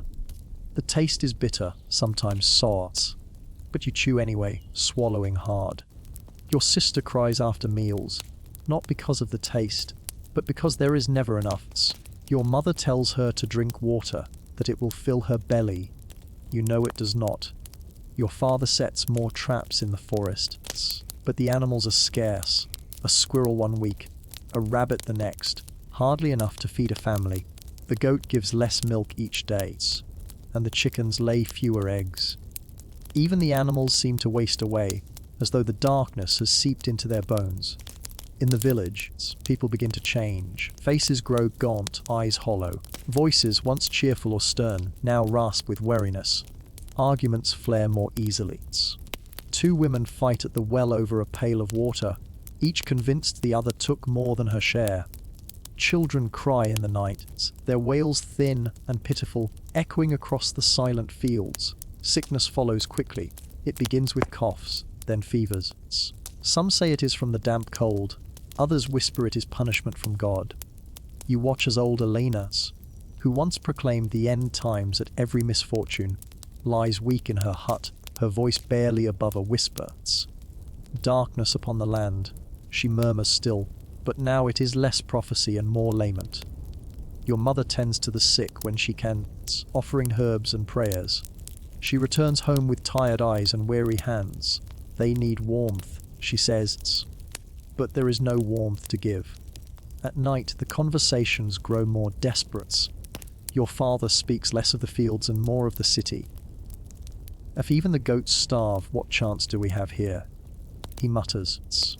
Your mother argues still, but her voice is softer now, uncertain. You can tell she feels the strains, though she clings fiercely to the safety of home.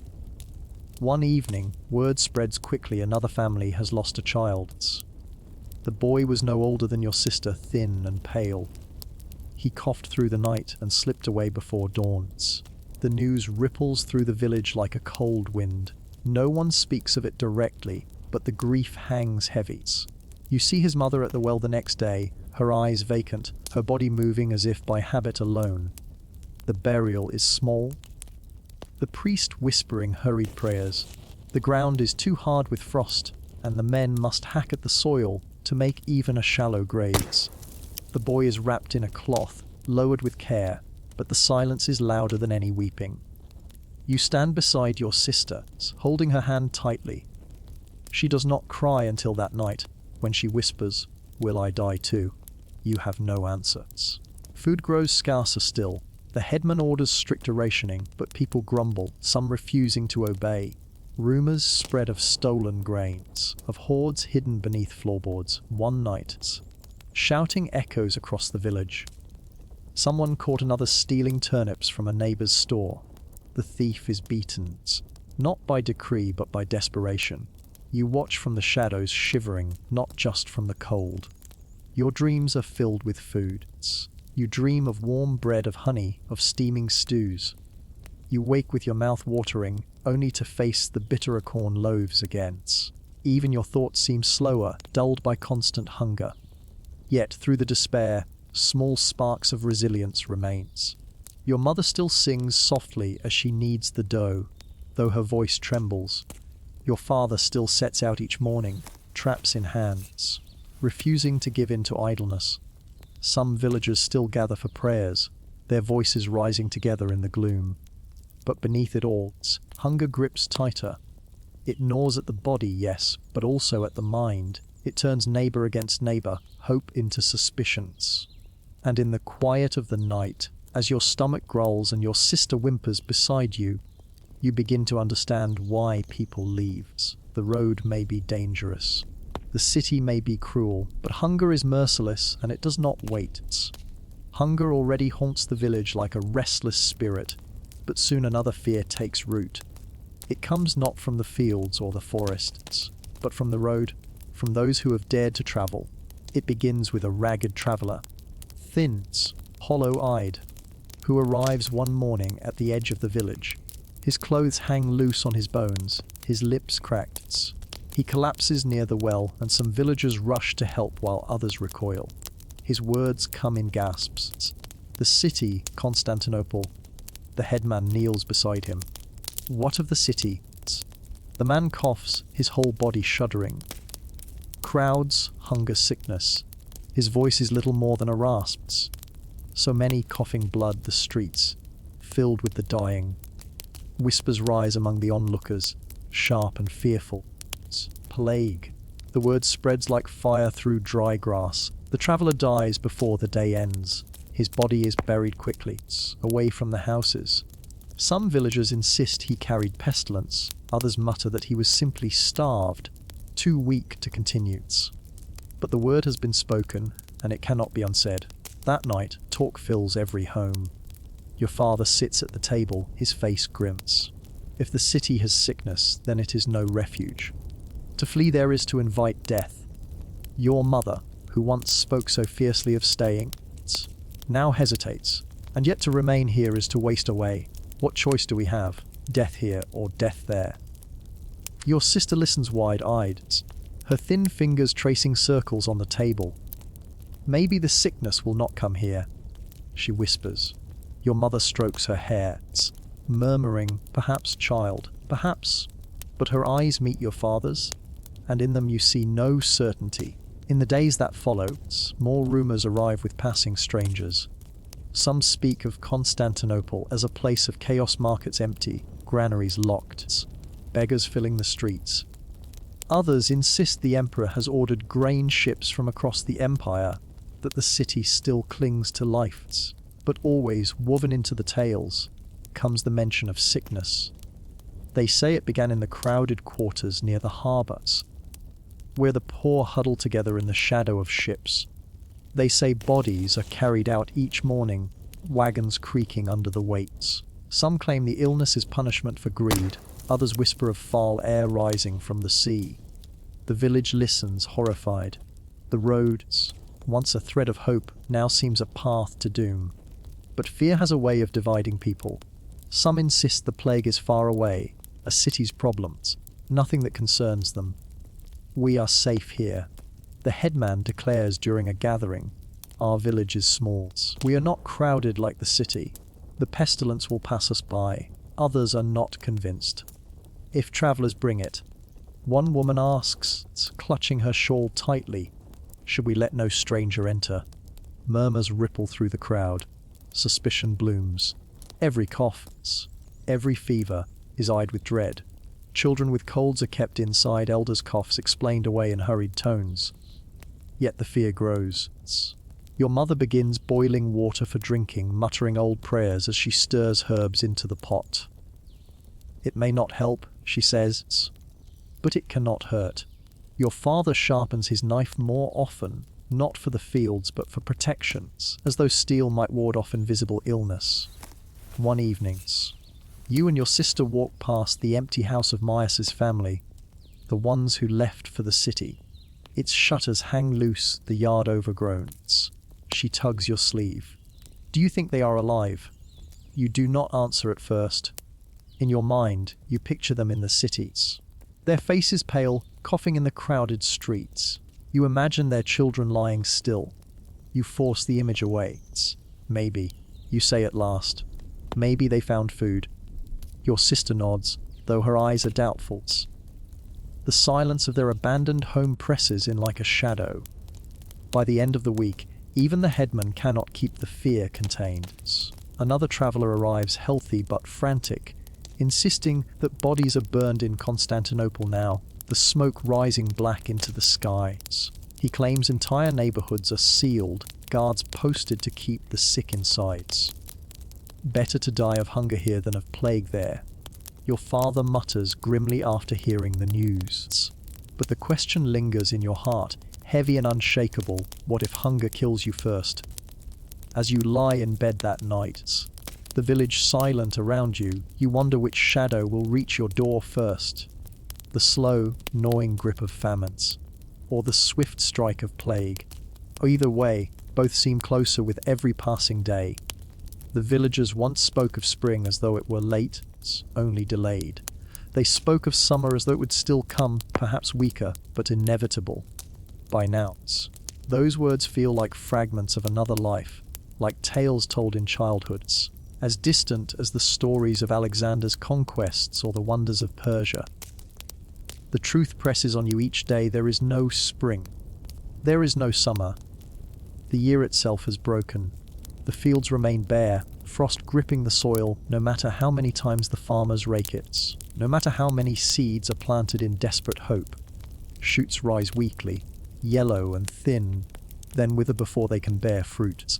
The orchards stand like graveyards, their branches black and lifeless.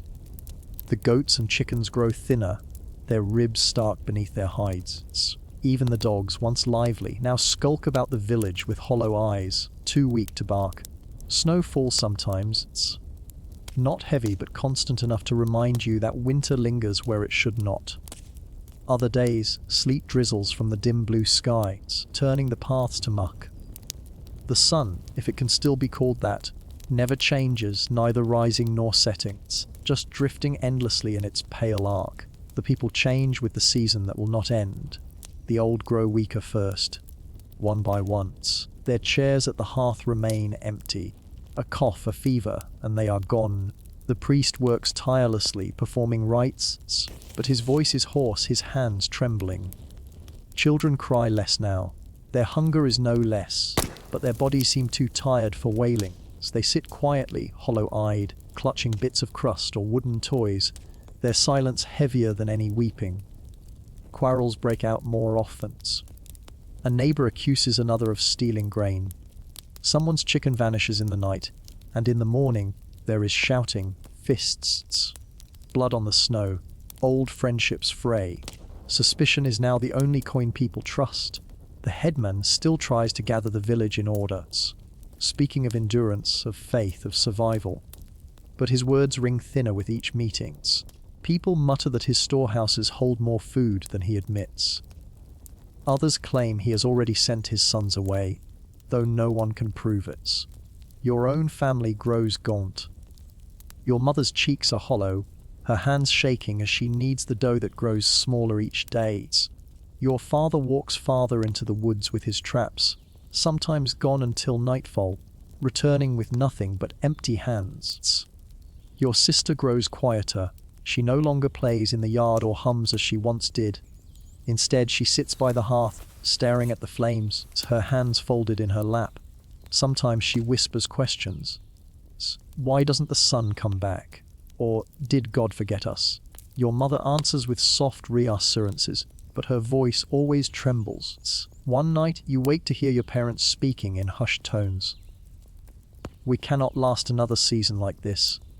Your father says, his voice low but heavy. Then what? Risk the road. Walk into sickness. Your mother whispers fiercely. Was swore to protect them. To stay may kill them sooner, he replies. Already the bread runs out. Already the goat grows thin. The city may be death, but so is this. Silence follows. You lie still, pretending to sleep, your stomach hollow, your throat dry. Their words coil in your mind long after the fire has gone cold. The days drag on all the same, grey, bitter, endless. The year has become a circle of hunger and cold, a wheel that never turns forward. At the well, you overhear villagers speaking of omens. This is no season, one mutters. It is the world ending. The sun itself has died. Another swears that in Constantinople the priests say the apocalypse has begun.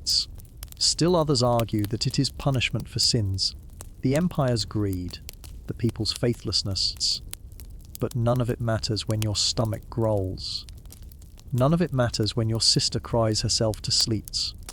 None of it matters when you look at the fields and see only frost.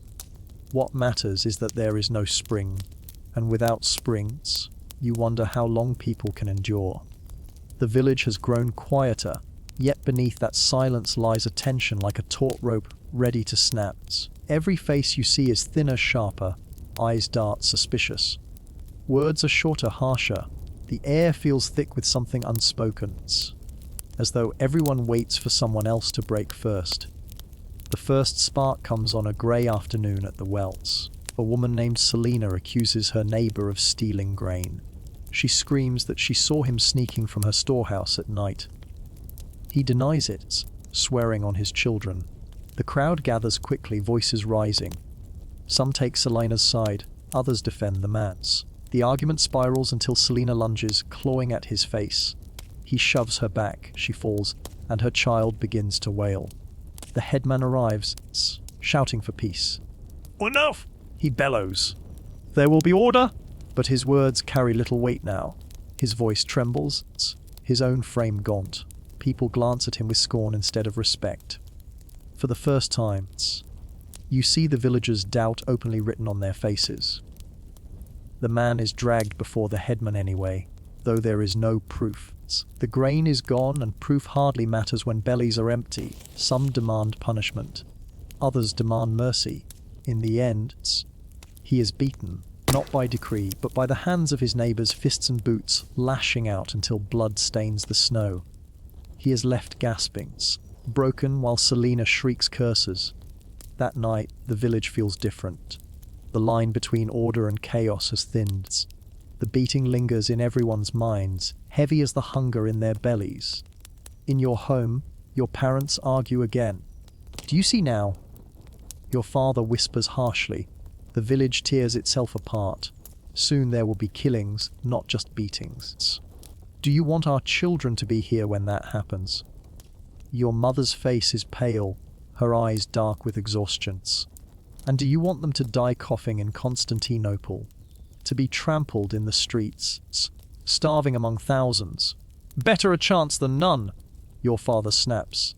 Then he lowers his voice quickly, glancing toward you and your sister. I cannot watch them waste away. Your mother turns from him, tears brimming. She grips the table as though it might anchor her to this place, to the only home she has ever known. You lie in your bed, listening, your heart pounding. You know your father is right. You know your mother is right. And that is the worst of it. There is no right paths, only two roads leading into shadow. The next day, another theft is discovered. This time it is from the headman's own storehouse.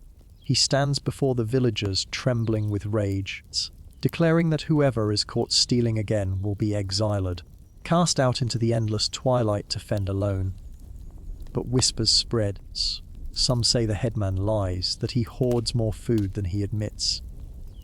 Others claim he beats the desperate to hide his own guilt. The authority he once held is crumbling, and the village feels leaderless. One evening, you see smoke rising from a neighbour's house. People shout, water sloshes in buckets, but the roof collapses before the flames are quenched. The family stands outside weeping, their faces red from heat and grief. Some say it was an accident. Others say it was set deliberately, revenge for the thefts, or a warning. No one knows for certain, but suspicion hardens like ice. Hunger gnaws deeper. Your sister's cough grows worse. Her cheeks are pale, her body frail. Your mother holds her close, rocking her gently, but you see the terror in her eyes. Your father watches the village more than ever now, his hand often resting on the knife at his belt. It is coming. He mutters one night, the breaking. People cannot starve quietly forever. And then it happens. Another argument at the well, two men fighting over water, fists flying. This time, others join in, shouting, pushing, striking. In moments the square erupts into chaos, neighbours brawling, women screaming, children dragged away in terror. A jug shatters, water spilling into the dirt. Blood spatters the stones. The headman tries to intervene, but is struck down with a blow to the head. Whether by accident or intent, no one knows. He falls unmoving, his blood mixing with the mud. The sight freezes everyone for a moment. Silence hangs heavy, broken only by ragged breathing. Then, slowly, the crowd disperses, each family retreating to their homes, eyes wide, lips tight. That night, the village is silent, too silent. No voices, no prayers, no music. Only the memory of blood on the stones, and the knowledge that the rope has snapped. The village has broken, and you know, in your bones that nothing will ever be the same. The village has grown quieter, yet beneath that silence lies a tension like a taut rope stretched to its limit. Every face you see is thinner than it was a month ago. Cheekbones jut like sharp stones, lips crack in the cold, and eyes dart suspiciously when neighbors pass each other on the path. Words, once exchanged with warmth, are shorter now, harsher. It feels as though everyone is waiting for something, some spark, to snap the ropes. That spark comes one grey afternoon at the well. A woman named Selena accuses her neighbor of stealing grain. Her voice cracks as she shouts, I saw you sneaking into my storehouse last night. "You took it, didn't you?" Her neighbor, a man with hollow cheeks and a trembling hands, swears on his children that he is innocent. The crowd gathers quickly, because nothing draws people together now like the promise of drama or the faint chance of finding stolen food. The argument escalates. Selena screams. The man shouts back. Some villagers take her side, nodding grimly. Others defend the man, insisting Selena's eyes play tricks in the dim twilight. Then, without warning, Selena lunges, clawing at his face with her hands. The man shoves her back. She stumbles, falls to the frozen ground, and her child wails in terror. The headman arrives at last, shouting for peace. "Enough," he bellows, his voice shaking. "There will be order." But his words carry little weight now. His frame is as thin as everyone else's, his eyes tired. People glance at him with doubt instead of respect. For the first time, you see open scorn on their faces. The man accused of stealing is dragged before the headman anyway. There is no proof, but proof hardly matters when bellies are empty.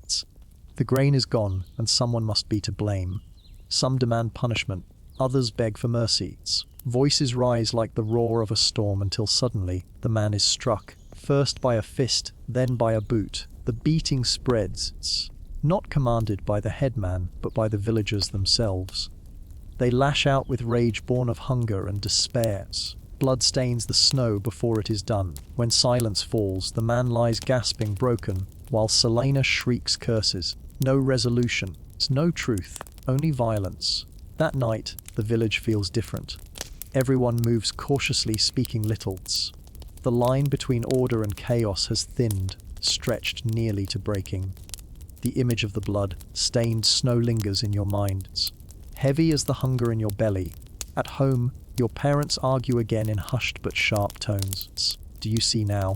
Your father whispers fiercely. The village tears itself apart. Soon there will be killings, not just beatings.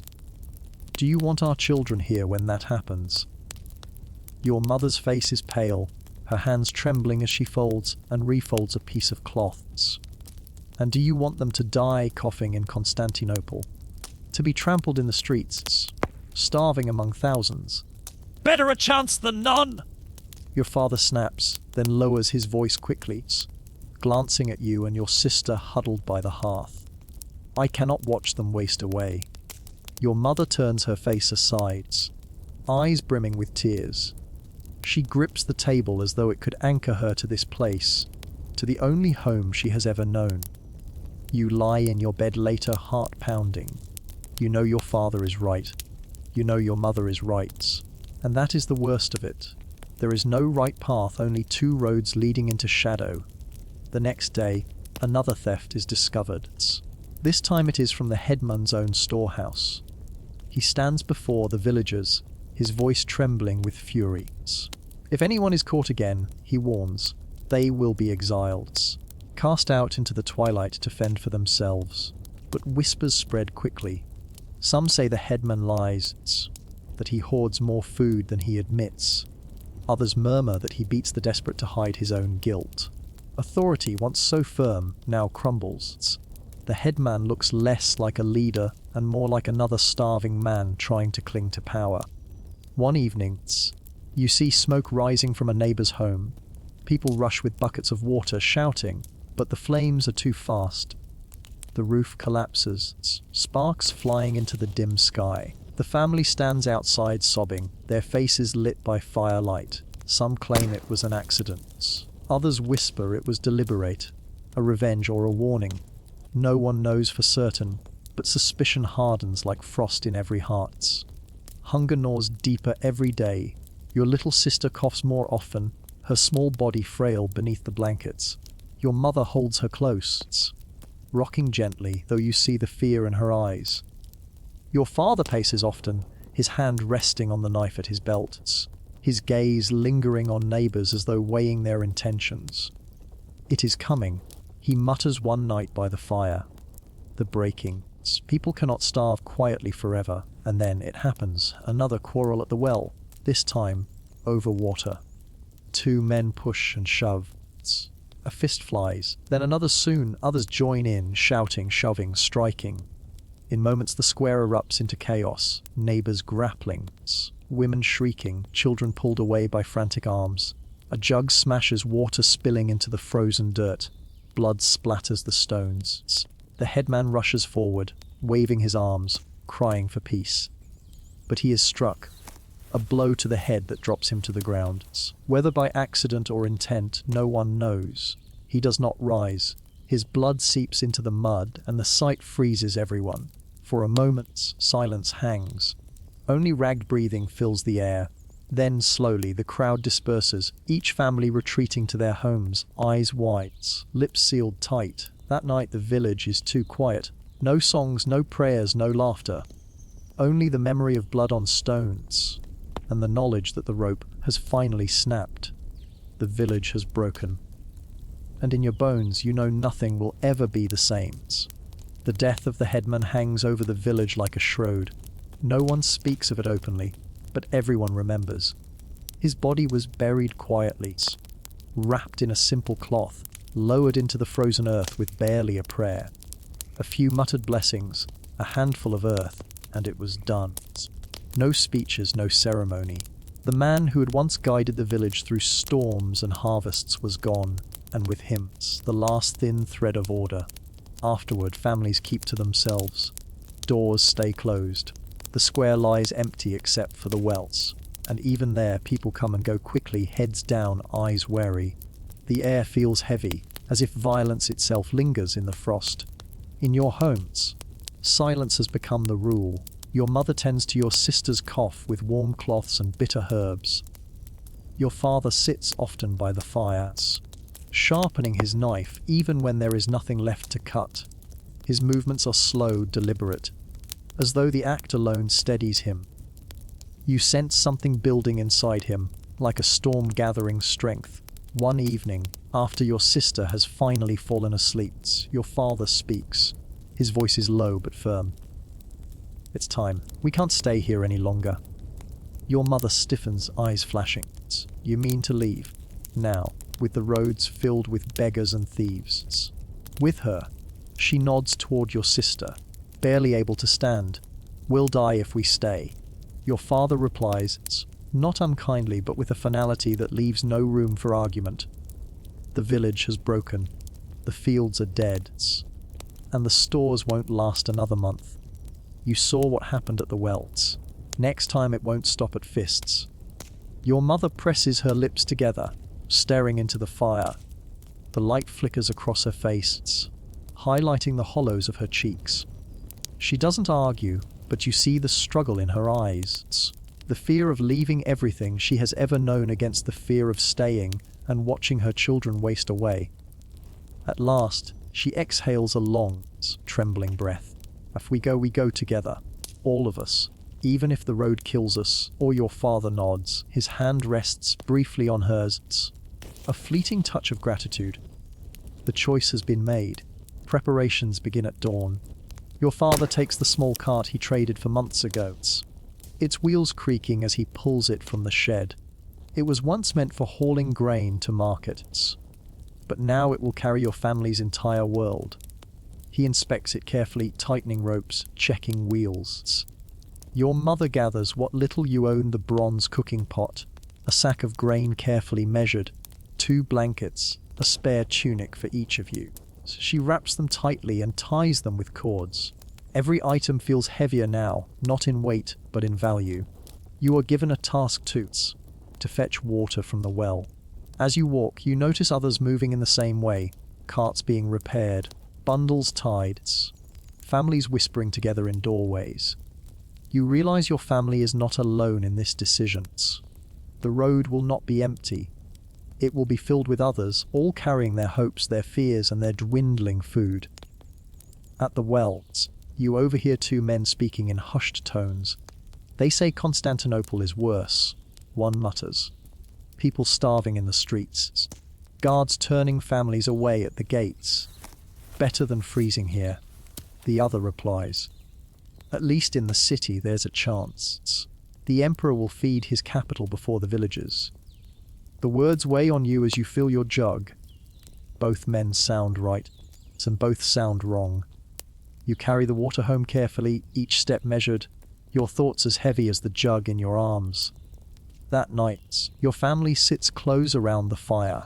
The shadows dance on the walls, soft but uneasy. Your sister dozes in your mother's laps, her breathing shallow but steady. Your father clears his throat. We leave at first light.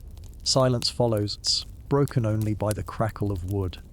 The decision is final now, no longer an idea whispered in the dark. It feels heavy, like crossing a line you cannot return from. Your mother strokes your sister's hair. The road will be long and dangerous. We'll travel with others. Your father answers, safety in numbers. And if the emperor has grain, we must reach it. No one says more. Words are useless against the fear curling in every chest. You eat a thin meal of bread stretched with acorn flour. The taste is bitter, but you eat quietly, grateful for what little there is. When you lie down on your straw mattress, you stare at the ceiling, tracing the lines of the thatch. Every creak of the wind outside, every snap of the fire feels sharper, louder. Tomorrow you will leave this house. Tomorrow everything changes. Sleep comes slowly, heavy with dreams of roads and gates, of crowds pressing close, of a blue sun shining weakly over an endless march. At dawn you rise. The sky is the same dim twilight as always, the sun a pale ghost behind the haze. The air bites with cold, frosting the grounds. Your father shoulders the cart. You and your mother help lift the bundles inside. Your sister, unable to walk far on her own, is nestled atop them, wrapped in both blankets. Before leaving, you step outside and look back at the house. Its wooden walls are worn, the roof patched, the door crooked. Yet it is the only home you have ever known. A lump rises in your throat, but you swallow it. Home is no longer safe. Your father grips the cart handles, nods once to your mother, and begins to walk. The wheels creak. Your mother follows, her shawl tight around her shoulders. You walk beside them, the road stretching before you like a dark ribbon leading into the unknowns. Other families join the road as well, carts and bundles, children clinging to their parents' hands. Some glance at you, eyes hollow but determined. You recognize many faces, neighbors, friends, people you have known all your life. Now you march together, bound by desperation more than kinship. The road to Constantinople lies ahead. You do not know if it will bring salvation or ruins. But you know this staying is no longer an option. The choice has been made, and so begins the journey. The road stretches before you, a dark ribbon of earth pressed hard by the feet and wheels of those who left before. It winds between fields that once bore grain but now lie wasted, their furrows filled with frost and shadows. The horizon never brightens. The sun hangs pale and dim, offering light without warmth. Each step feels both endless and necessary, carrying you farther from the life you knew and deeper into the unknown. The cart creaks as your father pulls it, his breath rising in faint clouds. Your mother walks beside him, her hand resting on the edge as though steadying the family's worlds. Your sister lies bundled in blankets atop the bundles of grain and clothing, her small coughs muffled by the cloth. You walk slightly behind, watching the wheels turn, listening to their steady rhythm squeak. Crunch, squeak, crunch. Other families join the road. Some you recognize, neighbors who lived only a few doors away. Others are strangers, their faces hollow, their carts piled high or nearly empty. The procession forms naturally, strung out along the road like beads on a cord. No one speaks much. The sound is mostly footsteps, Carts creaking, children fussing, the occasional bark of a dog trotting alongside. By midday you pass the first abandoned homestead.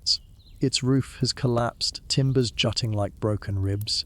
The door hangs open, swaying slightly in the cold breeze.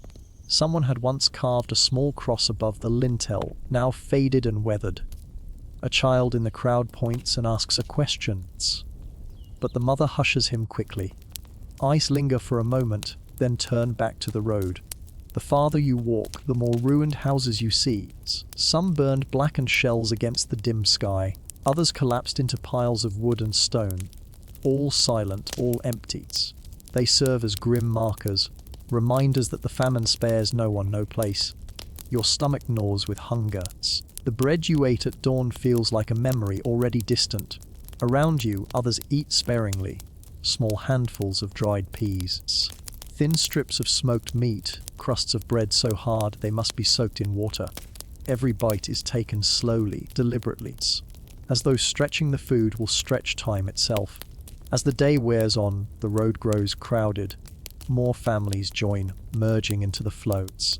You begin to notice patterns, the strong walking at the front, moving quickly, eager to reach the city first. The weak trailing behind, their carts smaller, their steps slower. Your family falls somewhere in the middle, not leading, not lagging, but carried along by the current. Occasionally voices rise. Someone argues over space on the road, a child cries and will not be soothed. A dog snarls at another's. But the quarrels never last long. No one has the strength for prolonged anger. Fear keeps people moving more than unity does. That evening, the procession halts near a grove of leafless trees. Families spread out, lighting small fires where twigs and brush can be found. Your father builds a modest blaze, enough to warm your hands, but not enough to waste precious woods. Your mother unwraps a small portion of grain and cooks it in the bronze pot with water from the well carried earlier. The porridge is thin, almost watery, but its warmth soothes your empty stomach. Around the fires, quiet murmurs rise. Some talk of Constantinople. What they have heard, what they hope. They say the emperor keeps warehouses full of grain. One man whispers. They say the gates are closed. Another replies darkly. Too many mouths already. Hope and despair weave together. Each rumor carrying weight, none confirmed. You listen silently, the voices blending into the crackle of the fires. Your sister eats only a few spoonfuls before curling into the blankets. Your mother strokes her hair, whispering soft prayers. Your father sits with his knife across his knees, eyes scanning the shadows as though expecting dangers. But the only sound is the wind sighing through the bare branches. You sleep lightly that night, curled against the earth, the fire burning low. Dreams come of endless roads, of gates that never open, of shadows pressing close. The next days pass in a blur of walkings. Morning after morning, you rise in the grey half-light, gather your bundles, and join the flow.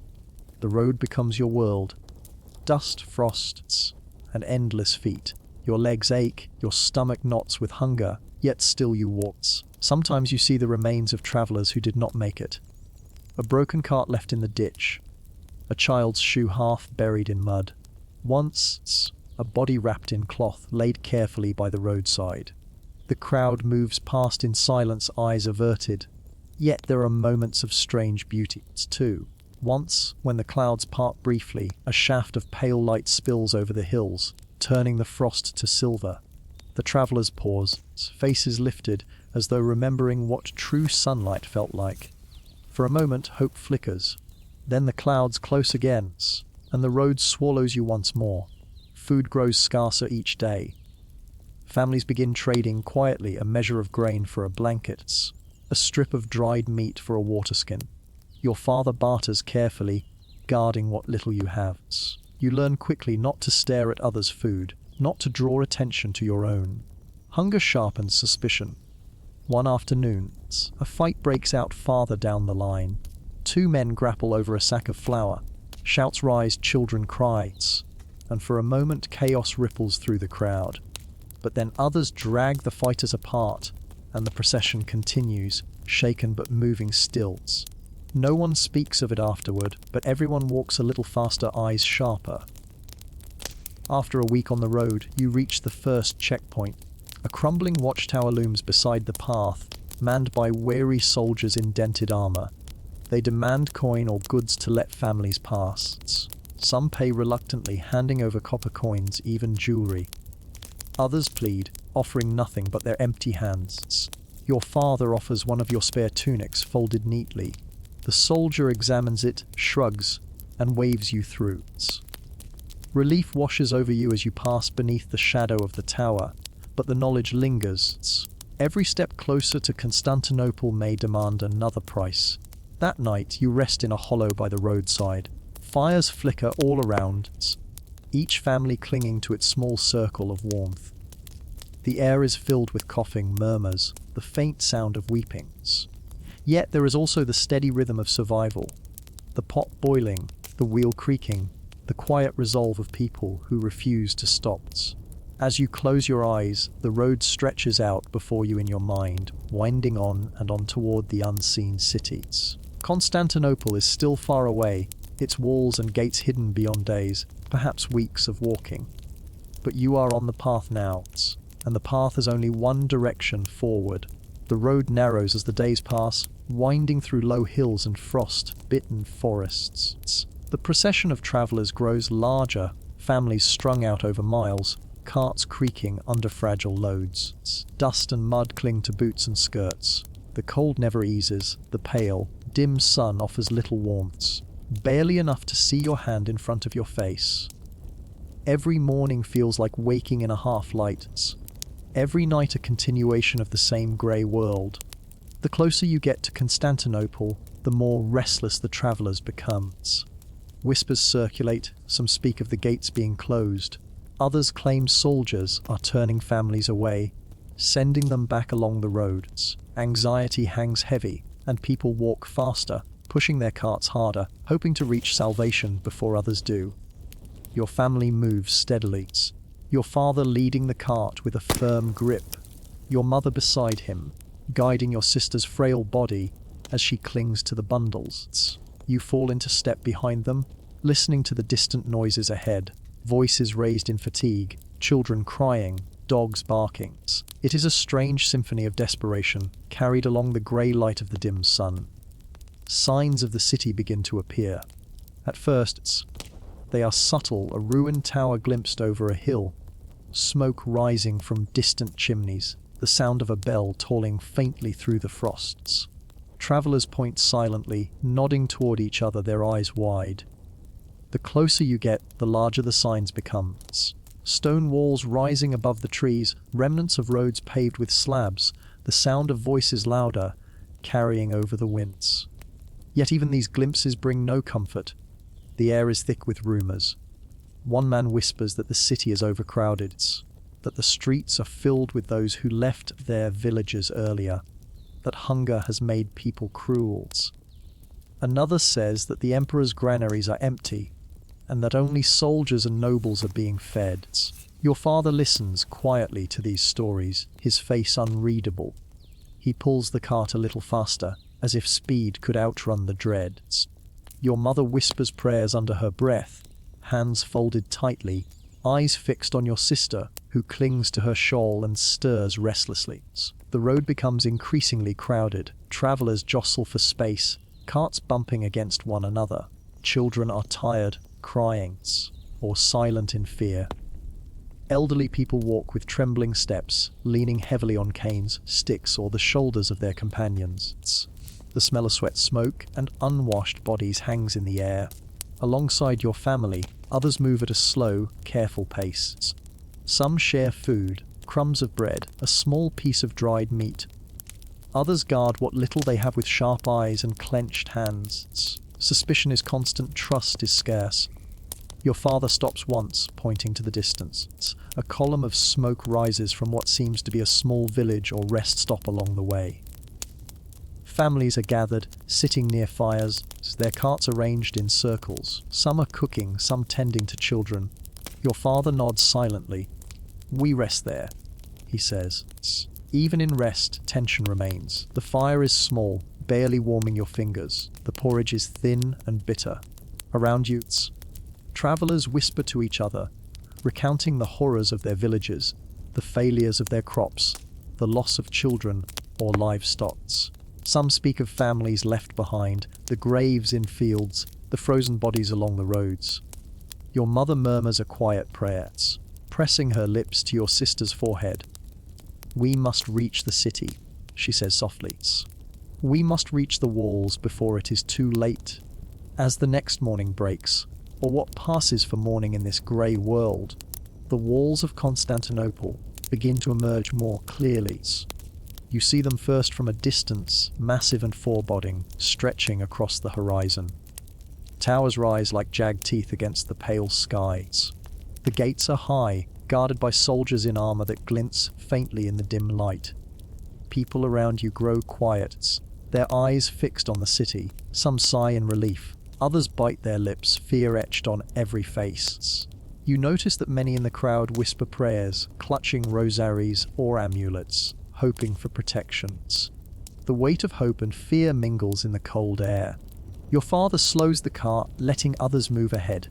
"We must be careful," he murmurs. "We cannot anger the guards. We must show we are nothing but tired, hungry travelers." Your mother tightens her shawl around your sister, her eyes scanning the crowd for signs of danger. You follow behind, heart pounding. The city is immense, larger than anything you have ever imagined. Even from this distance, you sense the power it holds. The walls are promise of safety or of denials. By midday, the families begin to gather near the gates. Soldiers stand in disciplined lines, their expressions grim, weapons ready. There is a long line of travelers already waiting, some sitting on the ground, some standing, wary and hunched. The air is tense. A child cries near the front, the sound shrill and piercing. A man pushes forward too aggressively and is immediately pulled back by the soldiers. Your father steps forward cautiously, offering a polite bow to the nearest guard. "We seek entrance, sir," he says. "We have walked from villages north and west, following the road." The soldier regards him silently, then glances at your mother and sister. His eyes are sharp, calculating. Finally, he waves a hand. "You may enter, but food and shelter are not promised. The city is crowded. Follow the streets. Do not linger." A hush of relief sweeps through your family. You breathe deeply. The first time in weeks that the chill seems slightly lighter.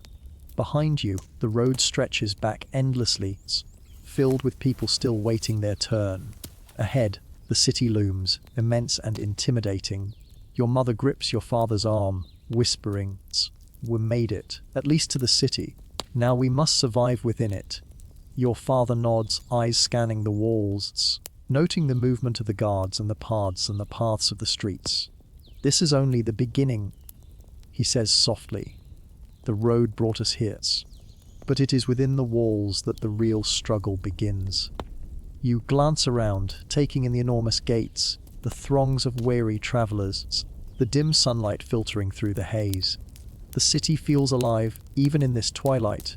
The hum of human activity, the clatter of carts on stone, the calls of merchants and soldiers. It is a strange symphony after the silence of the road. And yet, the shadow of hunger still clings to every face. The shadow of the blue sun lies heavy over all.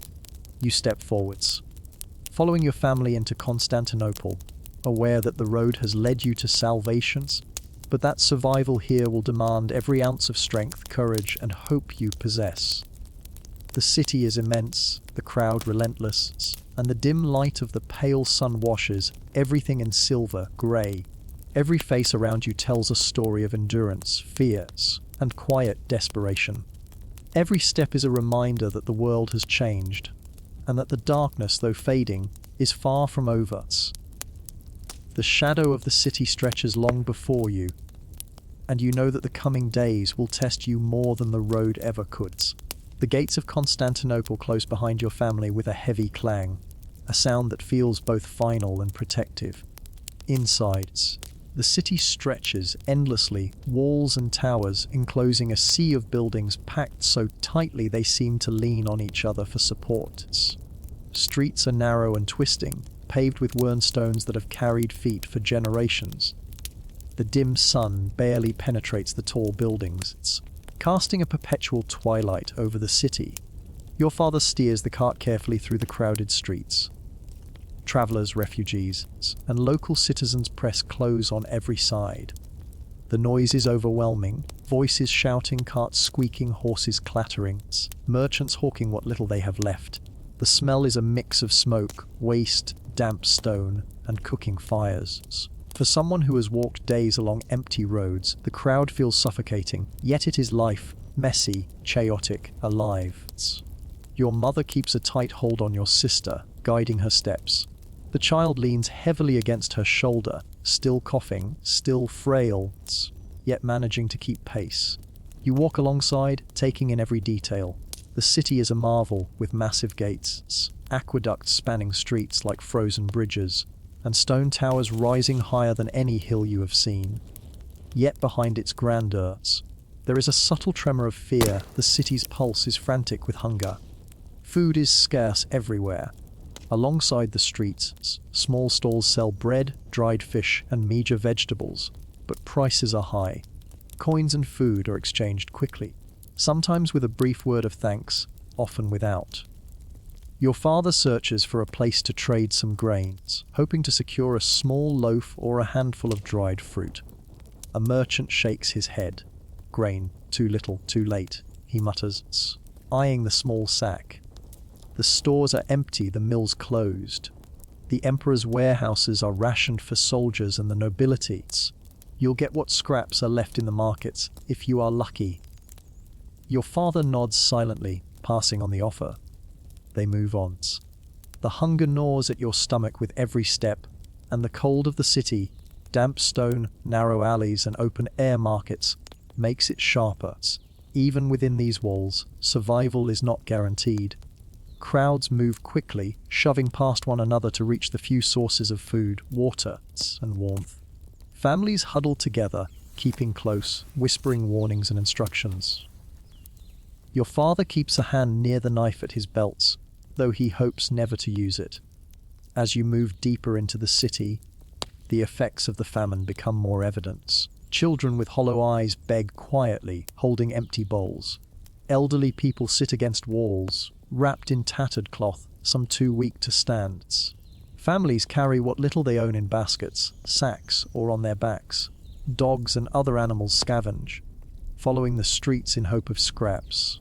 The air is heavy, filled with the smell of desperation and decay. Your mother grips your sister tightly. "Stay close," she murmurs, scanning every face around you. "Do not wander." Your father guides the cart toward a quieter courtyard, where travelers are allowed to set up temporary shelter. Small fires flicker here and there, and some families sit together, sharing the little food they have. You notice the look of fatigue and resignation etched on every face. People move silently, saving words for essentials. Your family secures a small corner, setting the cart as a barrier to create a sense of private space. Your mother unwraps the blankets and covers your sister, while your father checks the bundles of grain and clothing one last time. Later, as the first grey evening descends, you explore the area cautiously. The streets are narrower here, the stone buildings taller. Smoke curls from chimneys, carrying the faint smell of cooking, but also of soot and unwashed bodies. You pass a fountain where water trickles weakly from a stone spout. Children crowd around, some washing, some drinking, some simply staring into the icy water. You notice soldiers moving in groups, their armor dull in the dim light. They carry clubs and swords, keeping a watchful eye on the crowds. Some bark orders, others turn families away from blocked streets or restricted areas. The emperor's control is visible everywhere, yet it feels brittle, pressed thin by the sheer number of people within the walls. Your father returns to the family after checking the surrounding streets. "We must find the warehouse," he says quietly. "There is grain. If we can reach it, though we may need to wait our turn, and we must obey the soldiers. Any mistake could be deadly." Your mother nods, holding your sister close. The The city is crowded, she says softly. We must be careful, not just of hunger, but of people. You notice for the first time that even inside the walls, fear and caution dominate every interaction. Strangers nod politely or avert their gaze. Families whisper, negotiating quietly over spaces to sit, small portions of foods, or guidance to a source of water. There is no room for carelessness, no room for distraction. Night comes, though it feels much like day in the dim light of the city. Fires flicker in the courtyards, casting shadows that dance across walls and cobblestones. Your sister coughs softly, and your mother murmurs soothing words. Your father sits near the cart, sharpening the knife again, listening to the low hum of the city around you. You lie on the ground, wrapped in blankets, gazing at the stone walls above. The city is alive, but it is tense, fragile, and hungry. Every sound is amplified in the cold, every movement observed. You realize that entering Constantinople was only the first step. To survive here, to find food, warmth, and shelter, your family will need courage, patience, and luck. The road brought you to the gates. Within the walls, the struggle continues. Hunger and fear mingle with the dim light of the blue sun, painting every face in muted silver grey. Your family clings to each other, small and fragile in the expanse of the city. The walls promise protection, but also remind you that life within them is harsh and survival uncertain. You close your eyes trying to rest. Tomorrow, the search for food begins. Tomorrow, the city will test every ounce of determination, kindness, and cunning your family possesses. But for now, you are inside the walls. The path forward may be difficult, but you have taken the first step. The city, massive and shadowed, stretches around you, both a sanctuary and a challenge, waiting to see if you can endure. Morning comes in the city with the same dim, silvery light as every day. The blue sun barely casts a glow over the stone streets, and the chill remains, seeping into clothing, bones, and breath. The crowd around your family begins to stir, shifting as merchants open small stalls and travelers rise to find their place in line for water, food, or coins. Your father rises first, stretching tired muscles, and peers cautiously down the street. We must move, he says quietly. There is a warehouse nearby. Soldiers distribute grain at dawn. If we do not go now, we risk waiting too long or being turned away. Your mother wakes your sister gently, wrapping her in blankets. She gives her a small portion of water from the container you brought, letting her sip slowly. Stay close to us, she whispers. We must protect each other. You rise too, adjusting the bundles in the cart, checking the small sack of grain that remains. Each piece of food is precious. Even a single handful of dried peas carries more value than you can truly measure. The streets are already busy. Travelers, refugees, and local citizens jostle each other to reach distribution points. Soldiers patrol, sharp eyes scanning the crowds, pushing people along when lines form incorrectly, keeping order with clubs and shouted commands. Families exchange hushed warnings. Children cling to parents' hands and carts creak under fragile loads. Your father leads the cart carefully, following the flow of people without rushing. He nods politely to a soldier who barely acknowledges him and keeps walking. The warehouse is just ahead, a massive stone building with guards stationed outside. A small group of families waits in a line that winds along the street. You notice that those ahead are already wary, some sitting on the ground, heads in hands, eyes hollow with hunger. Others clutch children who cry softly, their voices muted by cold and exhaustion. The air smells of smoke, sweat, and unwashed bodies, a mixture of fear and survival. At the warehouse, a soldier calls names and distributes small portions of grain, each handful measured and guarded. The line moves slowly. Your father steps forward when your turn comes, speaking briefly and clearly. "We have walked from the norths. We seek grain for our family." The soldier glances at your mother and sister. His eyes linger for a moment, noting the frail child, the bundles of blankets and the cart. Finally, he nods and gestures. "Take what you can carry," he says. "No more." Your father accepts the grain with gratitude, and you help pile it into the cart. Every ounce is a treasure. Your sister clutches the small sacks, her eyes wide, as if she senses the preciousness of what you have. Outside, the streets are more crowded than ever. Travelers haggle quietly, exchange small portions of food, or trade belongings for water or blankets. Hunger presses on everyone here, pressing down on the spirits as much as the body. Your father leads the cart through quieter lanes, looking for a safe place to rest and consume the grain. You notice other families watching, some with hope, others with suspicions. Sharing is rare. Most are protective of what little they have. Hunger sharpens caution, and even among the weak, desperation drives behaviors. Your mother sets up a small fire in a sheltered courtyard, stirring the grain into a thin porridge. Its warmth spreads through your hands as you hold the bowl, and you take slow, careful bites. The flavor is bland, almost bitter, but each mouthful carries more satisfaction than a feast ever could. Your sister eats only a few spoonfuls, coughing softly, but you know it is enough to keep her going. The day passes slowly, each hour measured by the movement of people, and the shadows cast by the dim sun. Your father walks through the streets, looking for any opportunity to barter, any small provision overlooked by others.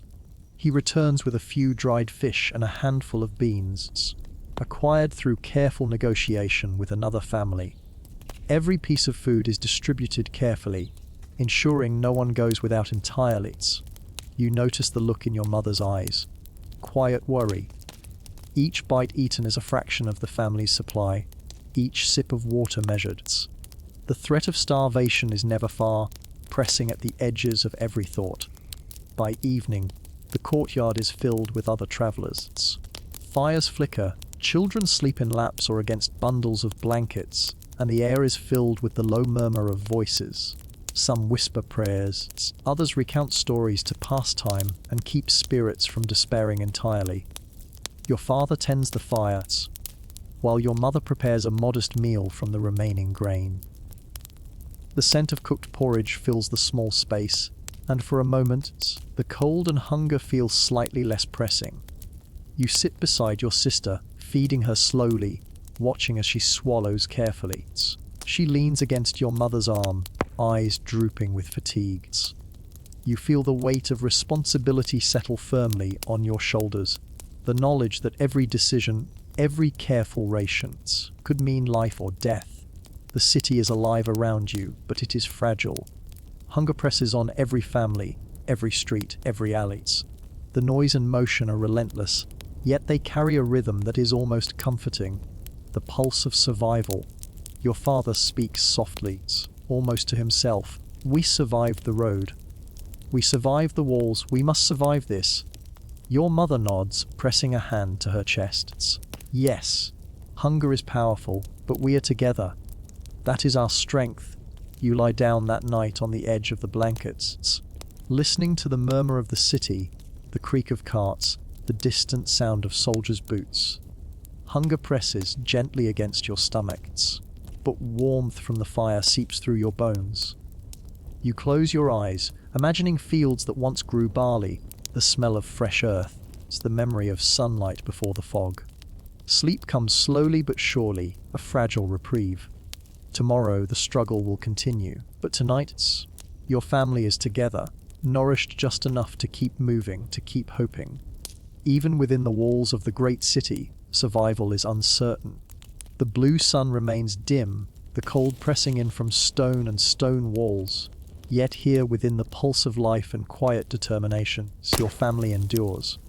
The hunger within is real, yet it is met with resolve, patience, and the bond that holds your family together against the quiet desperation surrounding them.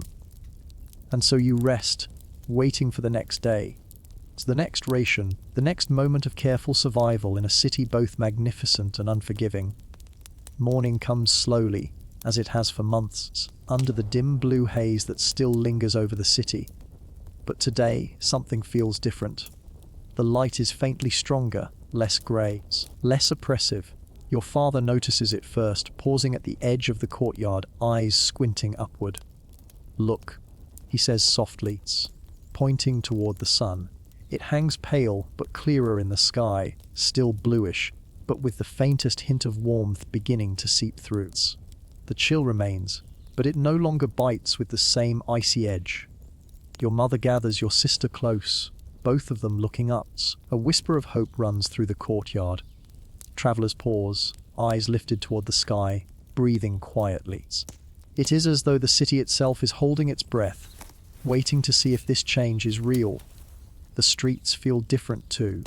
The crowded, tense motion of people shifts subtly, as though the faint return of sunlight has lifted some weight from the air. Children run a little faster, voices carrying laughter, fragile but genuine. Merchants begin opening stalls more confidently, calling out to buyers, arranging goods with renewed care. Your father leads the cart carefully through the streets, eyes brightening despite exhaustion. "We can move a little farther today," he says. "Perhaps closer to the market. We'll find food more easily. Maybe even some vegetables or fresh bread." Your mother nods, gripping your sister's hand. The child, sensing the shift in the mood, stands straighter, the blankets pulled tighter around her shoulders. You notice the tension in your own body, loosening slightly, the endless fear and vigilance of the past weeks giving way to cautious optimism. As the family walks, you see small signs of life returning throughout the city. Roofs that once smoked faintly now send plumes higher into the sky, signaling fires to cook or heat homes. Birds long absent begin to chirp faintly in the trees along the streets. Windows open slightly, letting a breeze in that carries a hint of warmth of promise.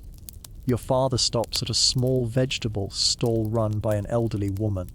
She smiles tiredly, offering thin stalks of greens and a few pale root vegetables. The price is high, but your father trades carefully, giving her a portion of grain saved for emergencies. "We can make stew tonight," he says, a small smile breaking through his usually stern expression. Your mother nods, eyes softening with gratitude. The city, though still burdened by months of darkness and famine, seems to awaken gradually. Soldiers move less tensely through the streets, helping families in small ways, directing them toward distribution points. Even the warehouses, long restricted, begin to release small portions more consistently as the emperor receives news of the improving light and its effect on crops and morales. Your family sets up a small fire in the courtyard, cooking the vegetables and a bit of grain into a thin, nourishing stew. The aroma spreads, drawing a few curious neighbors who quietly ask for small shares. Your mother divides portions carefully, offering just enough to share without risking the little you have left. You eat slowly, savoring each bite, feeling warmth spread from your stomach through your body. The blue sun now casts shadows faintly for the first time in months, and you notice the strange joy it brings. Even a shadow, a small one at first, feels like proof of change, of life returning. Throughout the day, families in the courtyard exchange news of distant villages. Travelers report seeing fields where shoots are emerging, rivers where fish are returning, trees budding despite the frost of previous months. The slow return of sunlight is having its effects, coaxing life back into the land, even as people continue to struggle with the scars of hunger. Your father walks carefully through the courtyards, helping neighbors lift heavy baskets or check on sick children. Your mother tends your sister, wrapping her in blankets when a chill brushes through. You help carry water and feed the fire, realizing how much has changed, not just the light, but the determination of people to survive, to care for one another again. As evening approaches, the city seems less oppressive. Fires flicker warmly, smoke rising higher into the clearer sky. As people move with purpose rather than desperation. Children play quietly in small corners of the streets. The elderly sit near fires, exchanging stories, offering advice to younger families who have arrived from distant villages. Your family settles near your previous spot in the courtyard, feeling the weight of weeks of travel and fear lift slowly. Your father sharpens his knife once more, but this time as a practical tool, rather than a weapon of last resort. Your mother prepares another small meal, and your sister eats steadily, her eyes bright and alert for the first time in months. You lie back, looking up at the sky. The blue sun, though faint, shines with a promise that life will continue. The shadows around the courtyard lengthen as the sun sets, casting long, soft shapes on the stone. It's a reminder that light can return even after the darkest times. That night, sleep comes easily. The city hums softly around you. Quiet conversations, the crackle of fires, distant footsteps echoing off stone streets. You feel a gentle reassurance that the darkness has passed, even if life remains difficult. Tomorrow will still require effort, courage, and care. But hope is alive, fragile yet undeniable. You close your eyes and imagine the fields outside the city walls, slowly greening again, crops lifting toward the sun, animals stirring in the forest. The blue haze is retreating, the cold easing, and you know that even the hardest months cannot last forever. Your family sleeps beside you, safe within the walls of Constantinople. Hunger and fear have tested every ounce of their strength, but here, under the returning light, they endure. And for the first time in a long while, you feel something you had almost forgotten: peace. The dawn of hope has arrived, pale and gentle. And though the world is still fragile, the promise of life returning fills every shadowed street, every tired face, every fragile heart. Even in a world that has suffered so much, even after 18 months of darkness and hunger, hope can find a way to shine again. And so you sleep for now, knowing that the light has returned, and that tomorrow is a day to live, to rebuild, and to breathe in the quiet beauty of a world slowly healing,